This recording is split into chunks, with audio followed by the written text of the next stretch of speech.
അപ്പോൾ വേർപാടിന് 3 ഘട്ടം നമ്മൾ ലേഖനങ്ങളിൽ നിന്ന് പ്രധാനം പഠനത്തിന് വേണ്ടി 3ആയി തരംതിരിച്ചു. പഠനത്തിന് വേണ്ടി മൂന്നെണ്ണം മാത്രമേ ഉള്ളൂ എന്നല്ല അതിൻ്റെ അർത്ഥം. പ്രധാനമായും പഠനത്തിന് വേണ്ടി 3ആയി നമ്മൾ തരംതിരിച്ചു. അതിലൊന്ന്, ദൈവമക്കൾ അവിശ്വാസികളോട് വേർപാട് പാലിക്കണം. 2, ലോകത്തോട് വേർപാട് പാലിക്കണം. 3, കള്ള സഹോദരന്മാരോട് വേർപാട് പാലിക്കണം. അതിൽ ഒന്നാമത്തെ ചിന്ത അവിശ്വാസികളോട് വേർപെടണം എന്നുള്ളതിൻ്റെ 3 ഘട്ടം. ഒന്നാമത്തെ ചിന്തയുടെ 3 ഘട്ടം, A, B, C എന്നിങ്ങനെ 3 ഘട്ടമാണ് നമ്മൾ ഇതുവരെ പഠിച്ച് നിർത്തിയിരിക്കുന്നത്. എല്ലാവരും മറന്നിട്ടുണ്ടോ? ഓർമ്മയിലുണ്ടോ? ഓർമ്മയിലുണ്ട്. ചിലർ കുറിച്ച് വെക്കും, കുറിക്കുന്നത് ഇറങ്ങുമ്പോൾ പറന്നു പോകും. ചിലർ കുറിക്കാതെ മനസ്സിൽ വെക്കും, അത് മറന്നു പോകും. അപ്പം കുറിക്കുന്നത് പറക്കാതെയും കുറിക്കാത്തത് മറക്കാതെയും സൂക്ഷിക്കണം. അപ്പോൾ 3 ചിന്തയാണ് നമ്മൾ പറഞ്ഞത്. ഒന്ന്, അവിശ്വാസികളോട് വേർപെടണമെന്ന് പറഞ്ഞാൽ അതിൻ്റെ അർത്ഥം അവിശ്വാസികളായ ആളുകൾ നമുക്ക് ചുറ്റുമുണ്ട്, നമ്മൾ ജോലി ചെയ്യുന്നിടത്തുണ്ട്, നമ്മുടെ അയൽക്കാരായിട്ടുണ്ട്, സ്നേഹിതരായിട്ടുണ്ട്, ഒക്കെ ഉണ്ട്. അവരോട് മിണ്ടരുതെന്നോ അവരോട് മുഖം വീർപ്പിച്ചിരിക്കണമെന്നോ ഒന്നുമല്ല നമ്മൾ പഠിച്ചത്. പിന്നെന്താണ്? അവരെ സ്നേഹിക്കണം, അവരോട് കൂടെ സഞ്ചരിക്കാം, അവരോട് കൂടെ പോകാം, അവരുടെ വീട്ടിൽ പോകാം, വരാം, സഹകരിക്കാം, സ്നേഹിക്കാം. പക്ഷേ അവരുടെ ആചാര അനുഷ്ഠാനങ്ങളിലൊന്നും നമ്മൾ പങ്കാളിത്തം വഹിക്കാൻ പാടില്ല. ഇതത്ര ഭാരമുള്ള കാര്യമൊന്നും അല്ലാണോ? ഒന്നുമല്ല, അത്ര ഭാരമുള്ള ഒരു കാര്യമൊന്നുമല്ല. നമ്മൾ ചില നിലപാടുകൾ അങ്ങ് എടുത്താൽ മതി. നമ്മൾ ഒരിക്കൽ, ഞാനൊരു കാര്യം ദൈവമക്കളോട് പറയാം, നമ്മൾ നോ പറയേണ്ടടുത്ത് ഒരിക്കൽ നോ പറഞ്ഞാൽ പിന്നെ നമുക്ക് നോ പറയേണ്ടി വരത്തില്ല. നമ്മൾ ആ ഒരു നോ പറയാൻ വൈകിക്കുന്നതാണ് എല്ലാ പ്രശ്നത്തിൻ്റെയും കാര്യം. ഒരിക്കൽ പറഞ്ഞു. ഇപ്പം എൻ്റെ വൈഫിൻ്റെ വീട്ടിൽ നിന്ന്, എൻ്റെ വൈഫാണ് ആദ്യമായിട്ട് രക്ഷയിലേക്ക് വന്നത്. പിന്നീട് അവളുടെ ചേച്ചി വന്നു. മാതാപിതാക്കൾ ഇപ്പോഴും രക്ഷിക്കപ്പെട്ടിട്ട് വന്നിട്ടില്ല. അവർ ഹൈന്ദവ മാർഗത്തിൽ നിന്നാണ് വിശ്വാസത്തിൽ വന്നത്. അപ്പം മക്കളോടുള്ള സ്നേഹം നിമിത്തം എൻ്റെ വൈഫിനെ, ഞങ്ങളുടെ വിവാഹം കഴിഞ്ഞ സമയത്ത് വൈഫിനെ എന്ത് ചെയ്യുമെന്ന് വെച്ചാൽ, ഓണത്തിന് അപ്പൻ്റെ അമ്മയുടെ ആഗ്രഹം മക്കളെല്ലാം കൂടെ ഒരുമിച്ചിരുന്ന് ഇലയിട്ട് ഊണ് കഴിക്കണം. അപ്പോൾ അപ്പൻ്റെ അമ്മ എല്ലാ മക്കളും കൂടുന്നൊരു ദിവസമാണ്. ആദ്യ പ്രാവശ്യം വിളിച്ചപ്പോൾ തന്നെ നമ്മൾ നമ്മുടെ നിലപാട് വ്യക്തമാക്കി, ഞങ്ങൾ അത്തരം കാര്യങ്ങൾക്ക് വരില്ല, അതുകൊണ്ട് ഇത്തരം കാര്യങ്ങൾക്ക് ഞങ്ങളെ വിളിക്കണ്ട എന്ന് ഒരിക്കൽ നിലപാട് വ്യക്തമാക്കി. അതിനുശേഷം ഇന്ന് വരെ എത്രയോ വർഷത്തോളം കടന്നുപോയി, ഇന്ന് വരെ ഞങ്ങളെ എന്ത് ചെയ്തിട്ടില്ല. ഇനി ആരെങ്കിലും വിളിക്കാൻ ശ്രമിച്ചാൽ അവർ പറയും, ഓ അവരെ വിളിക്കണ്ട, അവർ വരില്ല. അപ്പോൾ ആ നിലപാട് നമ്മൾ പറഞ്ഞു. ഇത്രയുള്ള കാര്യം. ഇതൊരു വലിയ ഭാരമുള്ള കാര്യമൊന്നുമല്ല. പക്ഷെ നമ്മൾ ഈ ഒരു നിലപാട് സ്വീകരിക്കാതെ ഒരു അവിയൽ പരുവത്തിൽ ഇങ്ങനെ അവിടെ ഇവിടെയായിട്ട് പോകുന്നൊരു പരിപാടി ദൈവവചനത്തിന് യോജിച്ചതല്ല. അപ്പോൾ നമ്മൾ ആചാരാനുഷ്ഠാനങ്ങളിൽ പങ്കാളികളാകരുത് എന്ന് നമ്മൾ വാക്യവചന സഹിതം കഴിഞ്ഞ ദിവസങ്ങളിൽ പഠിച്ചു. രണ്ടാമത്തെ പോയിന്റ് നമ്മൾ പഠിച്ചു. എന്താ പഠിച്ചത്? വിഗ്രഹാർപ്പിതങ്ങളിൽ നിന്ന് ദൈവമക്കൾ വേർപെട്ട് നിൽക്കണമെന്ന്. അത് കൃത്യ ഉപദേശമാണ്. അപ്പസ്തോല പ്രവൃത്തിയിൽ വാക്കാലും എഴുത്തിനാലും നൽകപ്പെട്ട ഉപദേശം. പിന്നീട് ലേഖനങ്ങളിൽ അതിനെ കുറച്ചുകൂടി ഗൗരവമായി കൊരിന്ത് ലേഖനത്തിൽ പൗലോസ് ശ്ലീഹ വിശദീകരിച്ച് തന്നു. അതുകൊണ്ട് ദൈവം ഭൂമിയിൽ നമുക്ക് ഭക്ഷിപ്പാൻ യോഗ്യമായി സൃഷ്ടിച്ച സകല ഭോജ്യങ്ങളും നമുക്ക് സ്തോത്രത്തോടെ കഴിക്കാം. പക്ഷെ ഒന്ന് മാത്രം വേണ്ട എന്ന് പറഞ്ഞു. അതെന്താ? വിഗ്രഹാർപ്പിതം മാത്രം നമ്മൾ ഒഴിഞ്ഞിരിക്കാനായിട്ട് പറഞ്ഞു. അപ്പോൾ അത് നിങ്ങൾക്ക് ക്ലിയറായി എന്ന് ഞാൻ വിശ്വസിക്കുന്നു. പിന്നെ നമ്മൾ മൂന്നാമത്തെ പോയിന്റ് പഠിച്ചു. അവിശ്വാസികളോട് വേർപെടുന്നതിൻ്റെ 3-ാം ഘട്ടം നമ്മൾ പഠിച്ചത് എന്താണ്? നിങ്ങളുടെ തലമുറ അവിശ്വാസികളുമായി ഇണയല്ല പിണ കൂടരുത്. രക്ഷിക്കപ്പെട്ട ദൈവകുഞ്ഞുങ്ങളുടെ മക്കൾ രക്ഷാനിർണയം പ്രാപിക്കാത്തവരുടെ ഇടയിൽ നിന്ന് ബന്ധമെടുക്കുക എന്ന് പറയുന്നത് വേദപുസ്തകം ഒരിക്കലും അംഗീകരിക്കുന്ന കാര്യമല്ല. കഴിഞ്ഞ രാത്രി നമ്മൾ അവിടെയാണ് നിർത്തിയത്. അപ്പം പപ്പയ്ക്ക് എന്തുവാ, ഞാനൊരു ആത്മാവിനെയും കൂടെ നേടാൻ പോവല്ലേ എന്നൊക്കെ ഉള്ള വാദങ്ങളൊന്നും നിലനിൽക്കുന്നതല്ല. കല്യാണം കഴിച്ച ആത്മാവിനെ നേടാൻ വേദപുസ്തകത്തിൽ വകുപ്പൊന്നുമില്ല. അങ്ങനെ ഉണ്ടായിരുന്നെങ്കിൽ ഇപ്പോഴും ജോയ് പാഷ വലിയ കുഴപ്പമൊന്നുമില്ല. ഇപ്പോഴും മെനക്കെട്ടിറങ്ങിയ 4 എണ്ണത്തെ നേടാനൊക്കെ സാധിക്കും. പക്ഷേ അങ്ങനെ ഒരു വകുപ്പ് വേദപുസ്തകത്തിൽ ഇല്ല. അങ്ങനെയൊന്നുമില്ല. അങ്ങനെയൊന്നും ആരും കഷ്ടപ്പെട്ട ആത്മാവിനെ നേടാൻ ശ്രമിക്കേണ്ട എന്നുള്ളതാണ് വേദപുസ്തകത്തിൽ വളരെ കൃത്യമായിട്ടുള്ള ഉപദേശം. അപ്പോൾ അത് നമ്മൾ മനസ്സിലാക്കി കഴിഞ്ഞു. ഇന്നലെ അവിടം വരെ നമ്മൾ പഠിച്ചു. ഇനി നമ്മൾ അവിടെ നിന്ന് അങ്ങോട്ട് അടുത്ത ചിന്ത നമ്മൾ പഠിക്കുന്നത്, ഈ വിശ്വാസികൾ അവിശ്വാസികളിൽ നിന്ന് വിവാഹബന്ധം എടുക്കാൻ പാടില്ല എന്ന് പറയുമ്പോൾ നമുക്കെപ്പോഴും സംശയങ്ങളുള്ളവരാണ്. അപ്പോൾ നമ്മുടെ മനസ്സിലൊരു സംശയം വരും, പക്ഷേ അങ്ങനെയാണെങ്കിൽ നമുക്ക് നമ്മുടെ ചർച്ചയിൽ നിന്ന് തന്നെ എടുക്കാൻ പറ്റുമോ? അങ്ങനെ ഒരു ചിന്ത വരും. ഇപ്പോൾ ചിലർ അങ്ങനെയാണ്.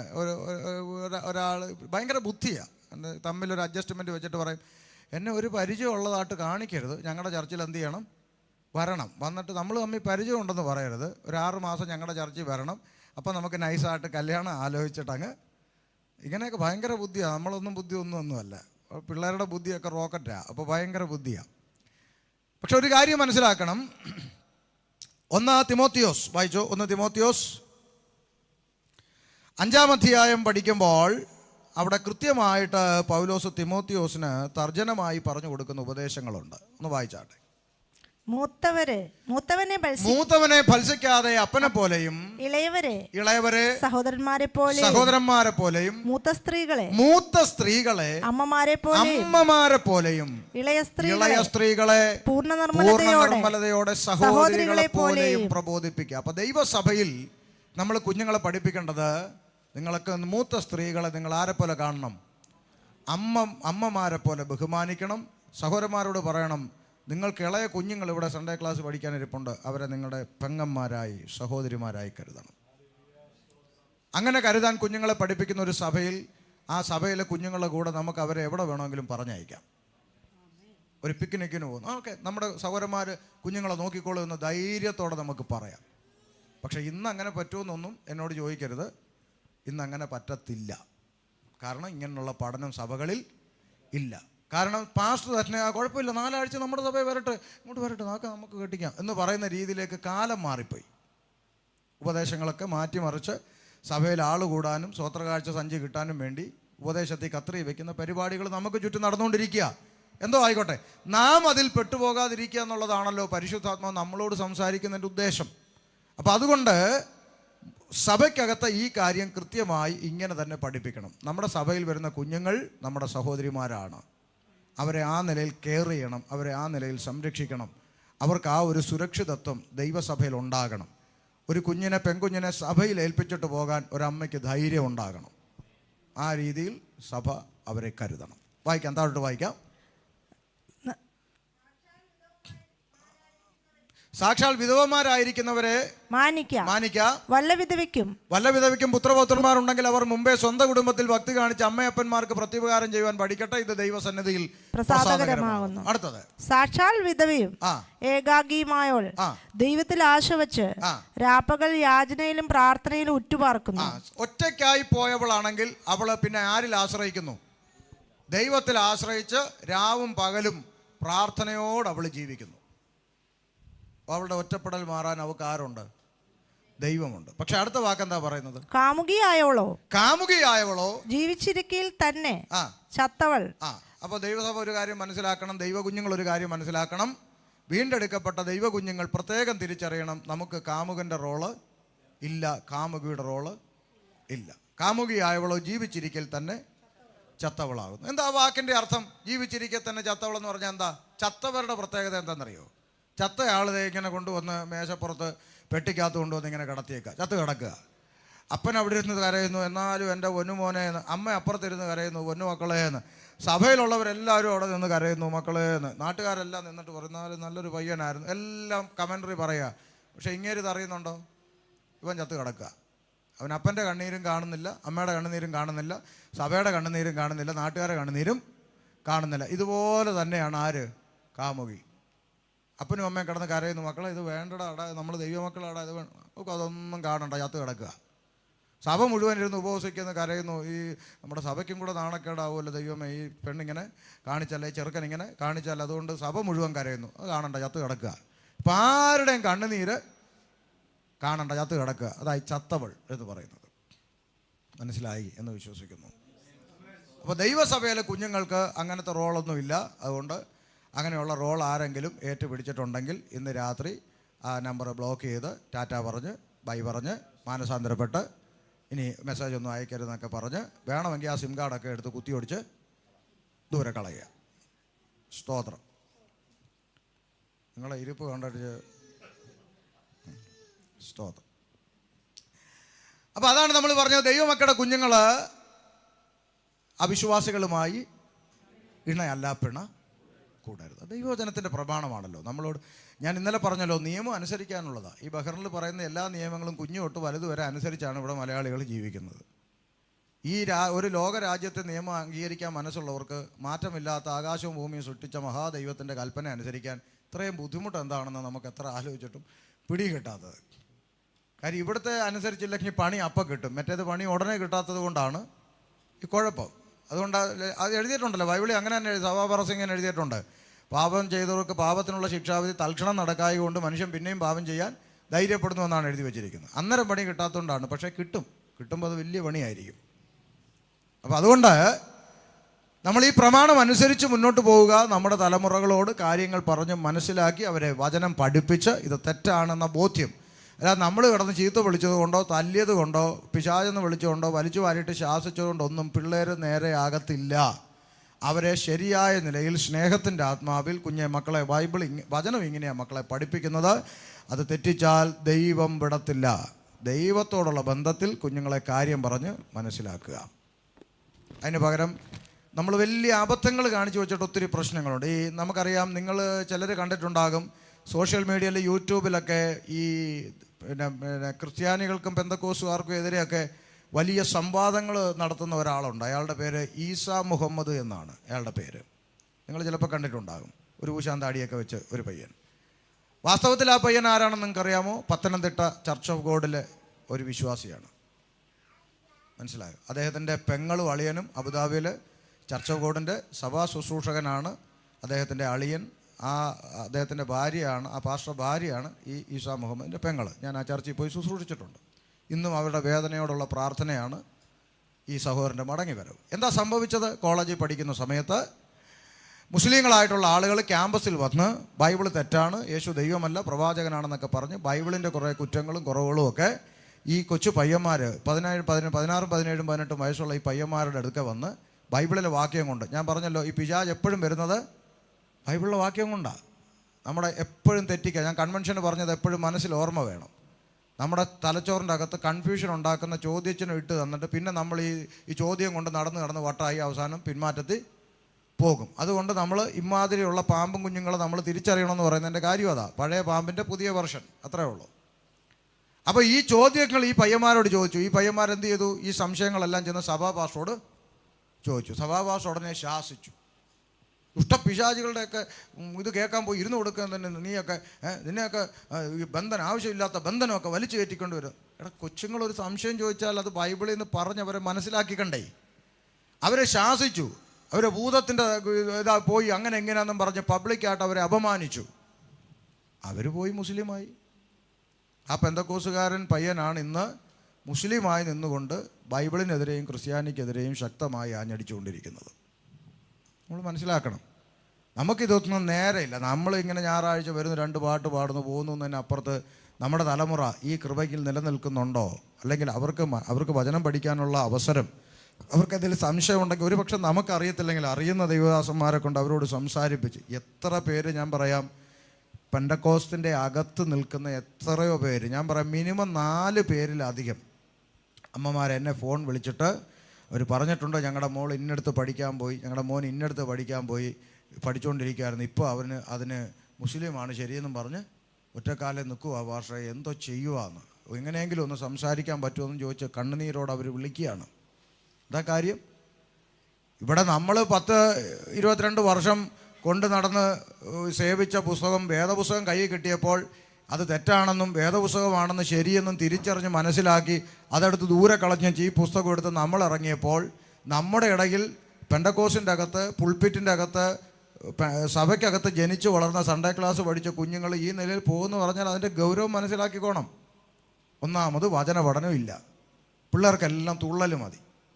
അപ്പോൾ അപ്പുറത്തോട്ട് നോക്കുമ്പോൾ അവിടെ DJ ഡാൻസ് ഉണ്ട്, നമുക്കതില്ല. പിള്ളേരിങ്ങനെ വിഷമിച്ചിരിക്കുക. അന്നേരം എന്ത് ചെയ്തു?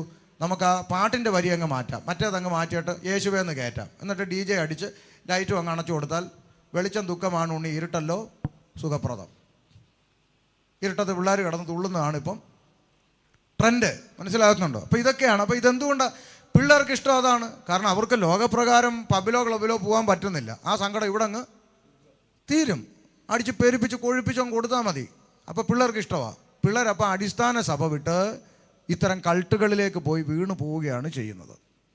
അപ്പോൾ അത് സംഭവിക്കാതിരിക്കണമെങ്കിൽ കുഞ്ഞുങ്ങളെ ശരിയായ നിലയിൽ ദൈവവചനം പഠിപ്പിക്കേണ്ടത് ആവശ്യമായി. അപ്പോൾ നമ്മുടെ തലമുറ അവിശ്വാസികളിൽ നിന്ന് ബന്ധമെടുക്കരുത്. അത് ദൈവവചനത്തിൻ്റെ പ്രമാണമനുസരിച്ച് തെറ്റായ ഒരു കാര്യമാണെന്ന് ഇന്നലെ നമ്മൾ ന്യായാധിപന്മാരുടെ പുസ്തകവും ശിംശോൻ്റെ ജീവിതവും പുതിയ നിയമസഭയുടെ ലേഖനവും വെച്ചുകൊണ്ട് വളരെ കൃത്യമായിട്ട് ആ കാര്യം പഠിച്ചു. അതുകൊണ്ട് ഒന്ന് അവിശ്വാസികളോട് വേർപെടണം. ഇനി നമ്മൾ രണ്ടാമത്തെ ചിന്തയിലേക്ക് പ്രവേശിക്കുക. നമ്മൾ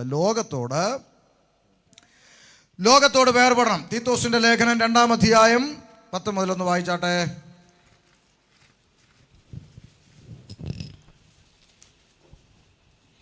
എതിർ പറയുകയോ വഞ്ചിച്ചെടുക്കുകയോ ചെയ്യാതെ സകലത്തിലും നല്ല വിശ്വസ്തത കാണിക്കുന്നവരായി ഇരിപ്പാൻ കൽപ്പിക്കുക.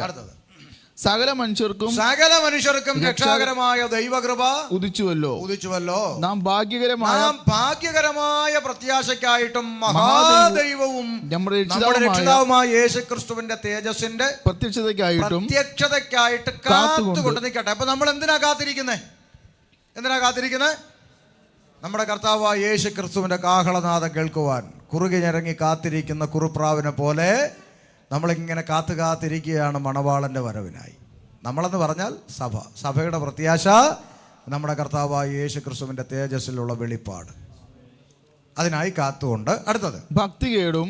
അങ്ങനെ കാത്തിരിക്കുന്ന ആളുകൾ എന്ത് ചെയ്യണം? ഭക്തികേടും പ്രപഞ്ചമോഹങ്ങളും വർജിക്കണം.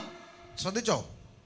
പ്രപഞ്ചമോഹങ്ങൾ വർജിക്കണം. ഈ ലോകത്തിൻ്റെ മോഹങ്ങൾ നമ്മുടെ അകത്തോട്ട് കയറാൻ അനുവദിക്കരുത് എന്നാണ് പറയുന്നത്. ആർക്കാണ് അനുവദിക്കാത്തത്? കർത്താവിൻ്റെ കാഹളനാദത്തിൻ്റെ പ്രത്യാശയ്ക്കായിട്ട് കാത്തിരിക്കുന്നവർ. അല്ലാത്തവർക്കാകാം, കുഴപ്പമൊന്നുമില്ല, അല്ലാത്തവർക്കാകാം. അപ്പോൾ തേജസ്സിൻ്റെ പ്രത്യക്ഷതയ്ക്കായിട്ടാണ് ഞാൻ കാത്തിരിക്കുന്നത്, എൻ്റെ കർത്താവ് ഒന്ന് വന്നെങ്കിൽ എന്ന് പറഞ്ഞ് കാത്തിരിക്കുന്ന ദൈവ കുഞ്ഞുങ്ങൾ പ്രപഞ്ചമോഹങ്ങൾ എന്ത് ചെയ്യണം? വർജിക്കണം. അങ്ങനെ വർജിച്ചിട്ട് ഈ ലോകത്തിൽ സുബോധത്തോടും. അപ്പൊ ദൈവമക്കൾക്ക് എന്ത് വേണം? അത് മറ്റൊരു ലേഖനത്തിൽ കാറ്റഗറി തിരിച്ചെഴുതിയിട്ടുണ്ട്. ആർക്കൊക്കെ സുബോധം വേണമെന്ന് എഴുതിയിട്ടുണ്ട്. ബാലന്മാർ സുബോധമുള്ളവരായിരിക്കുക, ഔവണ്ണം യൗവനക്കാരത്തികളും യൗവനക്കാരും സുബോധമുള്ളവരായിരിക്കുക, ഔവണ്ണം വൃദ്ധന്മാരും വൃദ്ധകളും സുബോധം. അത് വായിച്ചിട്ടുണ്ടല്ലോ ലേഖനത്തിൽ. അപ്പൊ കാറ്റഗറി തിരിച്ചെഴുതിയിട്ടുണ്ട്. ദൈവമക്കൾക്ക് എന്ത് വേണം? സുബോധം വേണം. എന്ന് പറഞ്ഞാൽ എന്താ? നൃത്തം ചെയ്ത് ദൈവത്തെ ആരാധിക്കുന്നത് തെറ്റാണോ? ആണോ? തെറ്റൊന്നുമല്ല. നമ്മുടെ കർത്താവ് നമുക്ക് വേണ്ടി കാൽവരിയിൽ അനുഭവിച്ച മഹായാഗത്തെ ഓർത്താൽ തല കുത്തിന്ന് ആരാധിച്ചാൽ പകരമാകത്തില്ല. അപ്പം നമ്മളൊന്ന് നൃത്തം ചെയ്ത് സന്തോഷത്തോടെ ദൈവത്തെ ആരാധിക്കുന്നതിൽ ഒരു തെറ്റും ഇല്ല. പക്ഷെ വൺ കണ്ടീഷൻ എന്തുണ്ടായിരിക്കണം? സുബോധം ഉണ്ടായിരിക്കണം. തലയിലെ സ്കാഫ് താഴോട്ട് പോയാൽ അതറിയുന്ന ആത്മാവാണ് പരിശുദ്ധാത്മാവ്. ആ സ്കാഫ് താഴോട്ട് പോയാൽ പെട്ടെന്ന് ആ സ്കാഫ് എടുത്തിടാനുള്ള സുബോധത്തിലായിരിക്കണം ആരാധന. നമ്മൾ നിൽക്കുന്ന സ്ഥലം നമുക്ക് കൃത്യമായിട്ട് എന്തുണ്ടായിരിക്കണം? സുബോധം ഉണ്ടായിരിക്കണം. അല്ലാതെ തുള്ളി പെണ്ണുങ്ങളുടെ മണ്ടക്കോട്ടും തുള്ളി ആണുങ്ങളുടെ മണ്ടക്കോട്ടും വീഴുന്ന പരിപാടിയൊന്നും പരിശുദ്ധാത്മാവിൽ ഉള്ളതല്ല. നൃത്തം ചെയ്ത് ആരാധിക്കുന്ന നമ്മൾ ചില ഈ ഹിൽ സോങ്സ് ഒക്കെ കാണുമ്പോൾ കണ്ടിട്ടില്ലേ? അവർ നിൽക്കുന്നിടത്തുനിന്ന് അങ്ങോട്ടോ ഇങ്ങോട്ടോ പോകത്തില്ല, പക്ഷെ ഒരു താളത്തിന് അവരങ്ങനെ നൃത്തം. എന്ത് രസമാണ് കാണാൻ, നല്ല ഒരു ഭംഗിയാണ്. അങ്ങനെയൊക്കെ ആരാധിക്കുന്നതിൽ തെറ്റൊന്നുമില്ല. ഓരോ സംസ്കാരം അനുസരിച്ച് അവരവരുടെ നിലയിൽ സന്തോഷത്തോടെ ദൈവത്തെ ആരാധിക്കും, തെറ്റൊന്നുമില്ല. പക്ഷെ ബൈബിൾ നമ്മളോട് ആവശ്യപ്പെടുന്ന ഒന്നേ ഉള്ളൂ. എന്താണ്? സുബോധം. ആരാധനയ്ക്ക് സുബോധം ഉണ്ടായിരിക്കണം. തുള്ളി സ്കാഫ് പോയാൽ അതറിയണം എന്ന് നമ്മൾ പറയുമ്പോൾ ഇവിടെ പെന്തക്കോസ് ചർച്ചിൻ്റെ അകത്ത് നമ്മൾ നോക്കിയാൽ സ്കാഫും പോയി, പിന്നെ സാരിയും പോയി, എന്നിട്ടും പെണ്ണുപിള്ള കടന്ന് തുള്ളുക. അതൊക്കെ ഭൂതങ്ങളാണ്, ഒരിക്കലും പരിശുദ്ധാത്മാവല്ല. അതൊക്കെ ഭൂതാത്മാക്കളാണ്. അതുപോലെ തന്നെ നമ്മൾ ബൈബിള് ചിലത് ഞാൻ കണ്ടിട്ടുണ്ട്, വേദന തോന്നിയിട്ടുണ്ട്. തുള്ളി ബൈബിളിലിട്ട് ചവിട്ടുന്ന കാണാം. ബൈബിളിൽ ചവിട്ടാൻ പാടില്ല. നമ്മൾക്ക് ഒന്ന് നൃത്തം ചെയ്ത് ആരാധിക്കണമെങ്കിൽ ബൈബിളെടുത്ത് അതിൻ്റെതായ നിലയിൽ മാറ്റി വെച്ചേച്ച് നമുക്ക് സുബോധമുണ്ട്, നമ്മൾ നിൽക്കുന്നിടത്ത് നിന്ന് നമ്മൾ ആരാധിക്കും. അപ്പോൾ നൃത്തം ചെയ്ത് ആരാധിക്കുന്നതൊന്നും അല്ല ഇവിടുത്തെ പ്രശ്നം. സുബോധം ഉണ്ടായിരിക്കണം. ആരാധനയ്ക്ക് സുബോധം ഉണ്ടായിരിക്കണം. അതുപോലെ തന്നെ പ്രാർത്ഥനയ്ക്ക് എന്തുണ്ടായിരിക്കണം? ഞാൻ കഴിഞ്ഞ ദിവസം നിങ്ങളോട് പറഞ്ഞതാ, സുബോധമില്ലാത്ത പ്രാർത്ഥന അല്ലേ? ഉട്ടനായ കർത്താവേ, ശത്രുവായ കർത്താവേ എന്നൊക്കെ പ്രാർത്ഥിക്കുന്നത് കേട്ടിട്ടില്ലേ? സുബോധമില്ലാത്ത പ്രാർത്ഥന. സത്യത്തിൽ ഒരു വിഷയമാണ് പ്രാർത്ഥിക്കുന്നത്. ഏതാണ്? ദേശത്തിൻ്റെ വിടുതലിന് വേണ്ടി ദുഷ്ടപിശാചിൻ്റെ കയ്യിൽ നിന്ന് ദേശം വിടുവിക്കപ്പെടുന്ന ആത്മാക്കൾ സഭയിലേക്ക് വരണം, അതിനായി പ്രാർത്ഥിച്ചാട്ടെ എന്നാണ് പാസ്റ്റർ പറഞ്ഞത്. പക്ഷേ ഈ പോകുന്ന വൈബ്രേഷന് ദുഷ്ടനായ കർത്താവേ, ശത്രുവായ കർത്താവേ, ദേശത്തെ മുടിച്ചു ഭരിക്കുന്ന കർത്താവേ. അപ്പം ഈ അടുത്ത വാക്ക് കിട്ടാതെ വരുമ്പോൾ ഇടയ്ക്കിടയ്ക്ക് ആരെ കയറ്റും? കർത്താവിനെ കയറ്റും. അപ്പോൾ ദുഷ്ടനായ കർത്താവ്, പിശാചായ കർത്താവ്, ദേശത്തെ മുടിച്ചു ഭരിക്കുന്ന കർത്താവ്. അപ്പോൾ ഇതെന്തുകൊണ്ട് ഇങ്ങനെ സംഭവിക്കുന്നു എന്ന് ചോദിച്ചാൽ സുബോധമില്ല, എക്സ്പ്രസ് പോലെ പോകുകയാണ്. ഇച്ചിരി ശാന്തമായിട്ടൊന്ന് പ്രാർത്ഥിച്ചെന്ന് കരുതി കർത്താവ് ആരെയും ഒന്നും പറയത്തില്ല കർത്താവ്. ഇച്ചിരി ശാന്തമായിട്ട് ഇനി പ്രാർത്ഥിക്കുന്നത് എന്താണെന്ന് അടുത്തിരിക്കുന്നവൻ കേൾക്കാതെ എങ്ങനെ ആമേൻ പറയും? അല്ലേ? ഇപ്പോൾ ഒരാൾ പറയുക ദുഷ്ടനായ കർത്താവേ, അപ്പോൾ സഭയെല്ലാം ആമേൻ ആമേൻ ആമേൻ എന്ന് പറഞ്ഞാൽ എങ്ങനെ ഇരിക്കും? അപ്പോൾ ഒരു സഭ ഒരുമിച്ച് കൂടി കർത്താവിനെ ശപിക്കുന്നു. ഇവിടെ ഇതിന് വാക്യമുണ്ട്. കൊരിന്ത്യർ ലേഖനത്തിൽ പൗലോസ് വളരെ വ്യക്തമായി പറയുന്നു, ദൈവാത്മാവിലുള്ളവരാരും അവനെ ശപിക്കില്ല.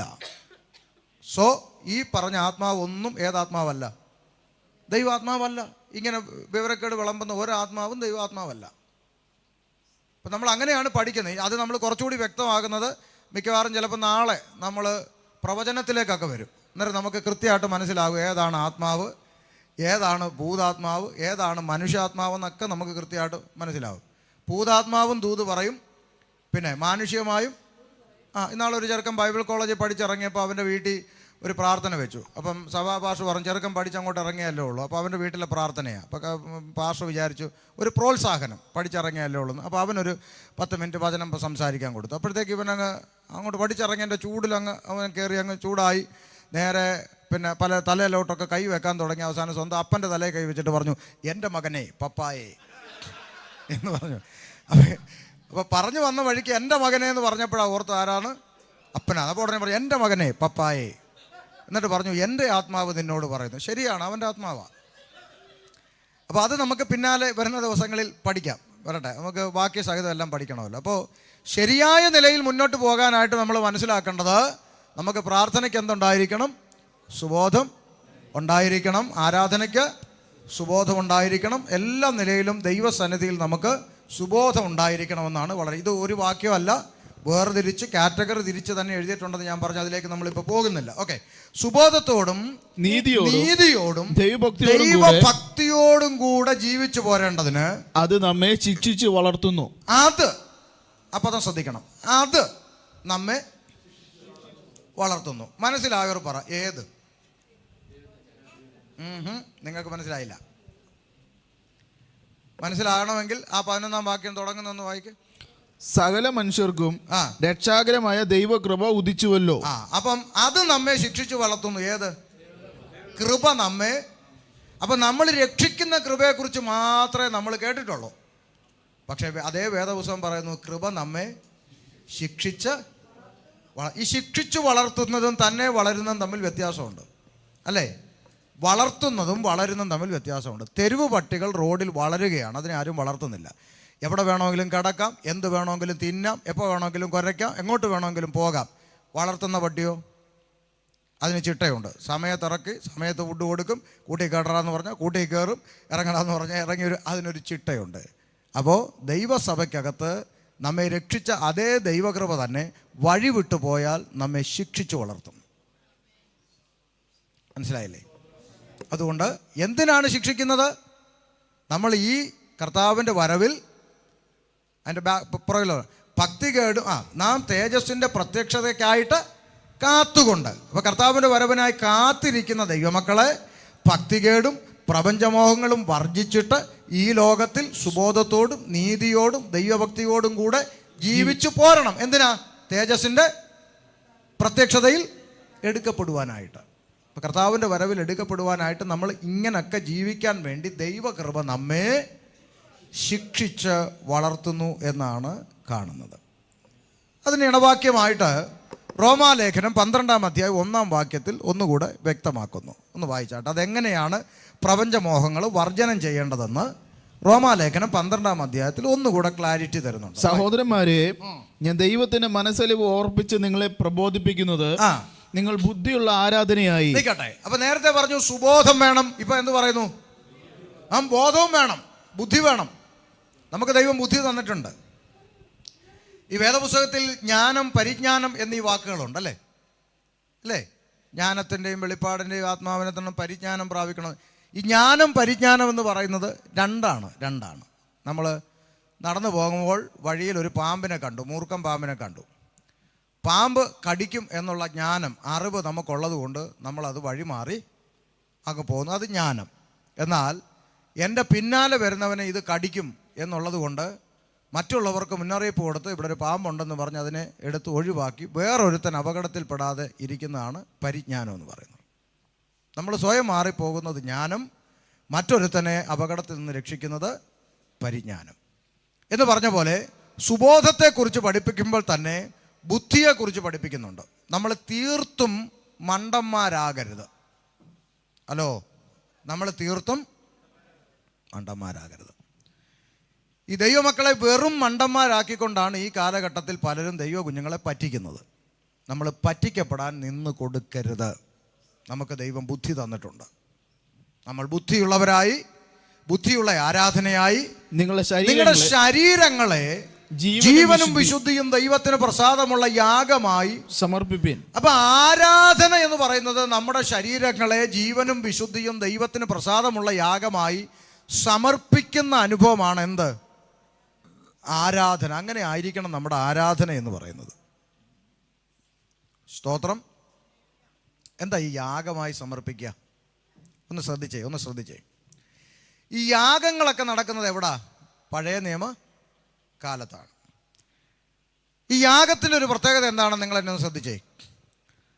ഒരാള് കുഞ്ഞാടിനെ കൊണ്ട് യാഗം കഴിക്കാൻ പോവാം. നമ്മുടെ ആരാധന എങ്ങനെ ആയിരിക്കണം എന്ന് പറഞ്ഞ് ദൈവത്തിന് പ്രസാദമുള്ള യാഗമായി സമർപ്പിക്കണമെന്നല്ല എഴുതിയേക്കുന്നേ. ജീവനും വിശുദ്ധിയും ദൈവത്തിന് പ്രസാദമുള്ള. അപ്പോൾ ആരാധന കഴിഞ്ഞ് ഒരാൾ ഇറങ്ങിപ്പോകുമ്പോൾ എന്തായിരിക്കണം? അവൻ യാഗമായിരിക്കണം. അതെങ്ങനെയാണെന്നാണ് ഈ പറയാൻ പോകുന്നതെന്ന് കേട്ടോ. പഴയ നിയമത്തിൽ ഒരാൾ ആട്ടിൻകുട്ടിയെ യാഗം കഴിക്കാൻ കൊണ്ടുപോകുന്ന സീൻ നിങ്ങളുടെ മനസ്സിലൊന്ന് കാണുക. ഇങ്ങനെ കൊണ്ടുപോവുക, ആട്ടിൻകുട്ടിയെ കൊണ്ടിങ്ങനെ പോവുക. അപ്പം നല്ല പച്ച പുല്ലുകൾ ഇങ്ങനെ കിളിർത്ത് നിൽക്കുന്ന ഒരു സ്ഥലമെത്തി. സ്വാഭാവികമായിട്ടും ആട് എന്ത് ചെയ്യും? പറ. പച്ചപ്പുല്ല് കണ്ട ആടെന്ത് ചെയ്യും? അങ്ങോട്ട് തല വലിക്കും. അപ്പം ഈ കൊണ്ടുപോകുന്ന ആള് കയറെ പിടിച്ച് ഇങ്ങോട്ട് വലിക്കുവോ? പക്ഷെ വലിക്കാൻ പാടില്ല.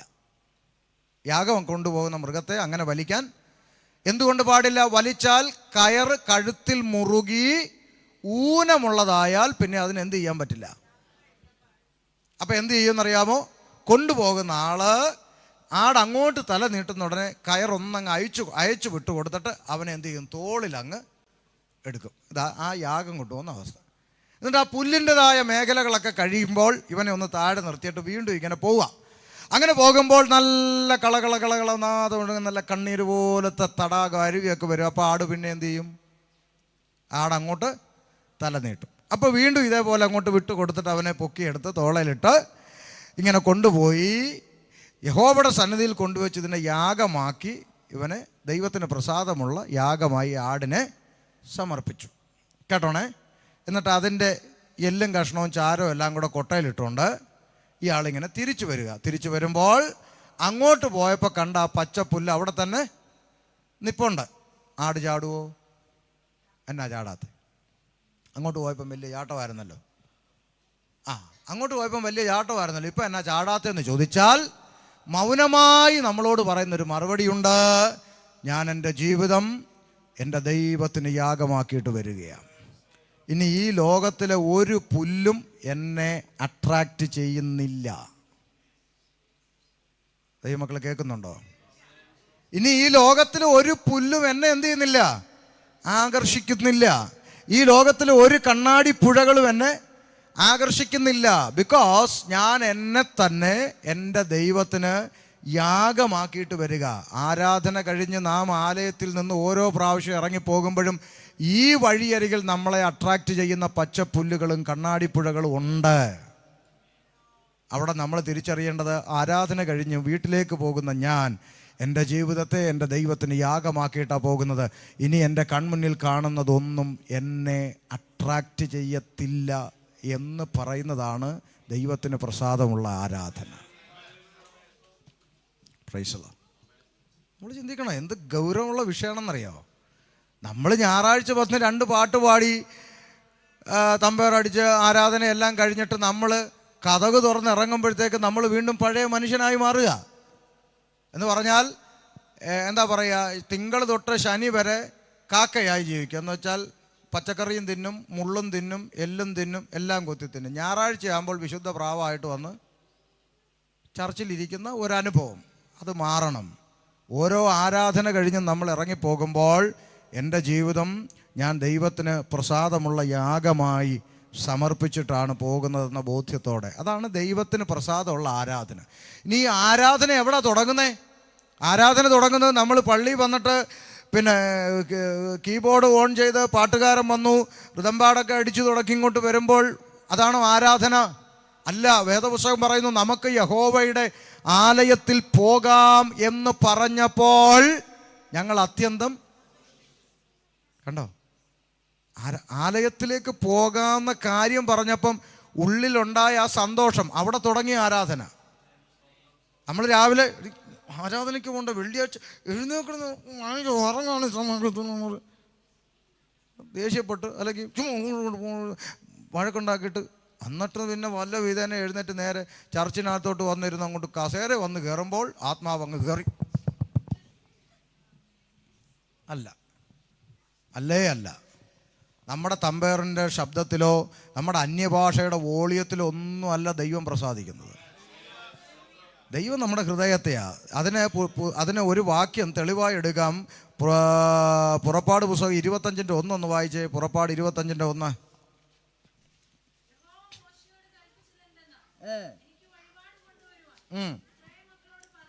നീ എനിക്ക് വഴിപാട് കൊണ്ടുവരാൻ ഇസ്രായേൽ മക്കളോട് പറക. നല്ല മനസ്സോടെ തരുന്ന ഏവനോടും നിങ്ങൾ എനിക്ക് വേണ്ടി വഴിപാട് വാങ്ങണം. എല്ലാവരും കൊണ്ടുവന്നോട്ടെ, നോ പ്രോബ്ലം. പക്ഷെ വാങ്ങുന്നത് ആരെടുത്തുനിന്ന് മതി? ആ ഏത് മനോഭാവത്തോടെ കൊടുക്കുന്നു അതാ ദൈവം നോക്കുന്നേ. ചർച്ചയിൽ വന്നവർ എല്ലാവരുടെയും പ്രാർത്ഥനയും ആരാധനയും സ്വീകരിച്ച് പ്രസാദിച്ചല്ല ദൈവം പോകുന്നത്. ഏത് മനസ്സോടെ പ്രാർത്ഥനയുണ്ട്, ബൈബിൾ ക്ലാസ് ഉണ്ട്, ആരാധനയുണ്ട് എന്ന് കേൾക്കുമ്പോൾ അപ്പോൾ നമ്മുടെ ഹൃദയത്തിലുണ്ടായ താല്പര്യത്തെ സ്വർഗം കണക്കിടുക. സ്തോത്രം. ചിലർ ആരാധനയ്ക്ക് വരണമെന്ന് ആഗ്രഹമുണ്ട്, പക്ഷേ ജോലിയിലോ കാര്യത്തിലോ സാഹചര്യ നിമിത്തം കഴിഞ്ഞില്ല. അവരാ ജോലി സ്ഥലത്തിരുന്നുകൊണ്ട് അവിടെ ഹൃദയം നേറിയിട്ട് എന്നാലും എൻ്റെ കർത്താവേ ഒരു വെള്ളിയാഴ്ച എനിക്ക് അങ്ങേ ആരാധിക്കാൻ പോകാൻ പറ്റിയില്ലല്ലോ എന്ന് ഓർത്തിട്ട് അവരിയ്ക്കുന്നിടത്തിരുന്ന് സങ്കടപ്പെട്ട ഒരു തുള്ളി കണ്ണുനീര് വന്നപ്പോൾ പള്ളിയിലിരുന്ന് കൈകൊട്ടുന്നവരെക്കാൾ ദൈവം പ്രസാദിച്ചു അവരിൽ. മനസ്സുകൊണ്ട് അവർ ദൈവത്തെ ആരാധിക്കുക. അവർക്ക് ഫിസിക്കലായിട്ട് വരാൻ കഴിഞ്ഞില്ലെങ്കിൽ പോലും അവരുടെ മനസ്സ് ദൈവത്തിലാണ്. ഇതാ നമ്മൾ മനസ്സിലാക്കേണ്ട. ആരാധന എന്ന് പറഞ്ഞാൽ ചർച്ചിൻ്റെ അകത്ത് വന്നിരുന്ന് കാണിക്കുന്ന ഉപരിവിപ്ലവമായ പ്രകടനങ്ങളിലല്ല ദൈവം പ്രസാദിക്കുന്നത്. അതൊരു ഭാഗം മാത്രം. പക്ഷെ ഇത് ആരാണ് കൊടുക്കേണ്ടത്? ഈ വഴിപാട് ഇത് പഴയ നിയമമാണ്. പുതിയ നിയമത്തിലെ വഴിപാടെന്ന് പറഞ്ഞാൽ എന്താണ്? അധരഫലമാകുന്ന സ്തോത്രയാഗം അർപ്പിക്കുന്നവൻ എന്നെ മഹത്വപ്പെടുത്തുന്നു എന്നാണ്. അപ്പം നമ്മൾ പുതിയ നിയമത്തിൽ കൊടുക്കുന്ന യാഗം, വഴിപാട് എന്ന് പറയുന്നത് സ്തോത്രയാഗമാണ്. ഈ സ്തോത്രയാഗം എങ്ങനെ കൊടുക്കണം? നല്ല മനസ്സോടെ. സ്തോത്രം.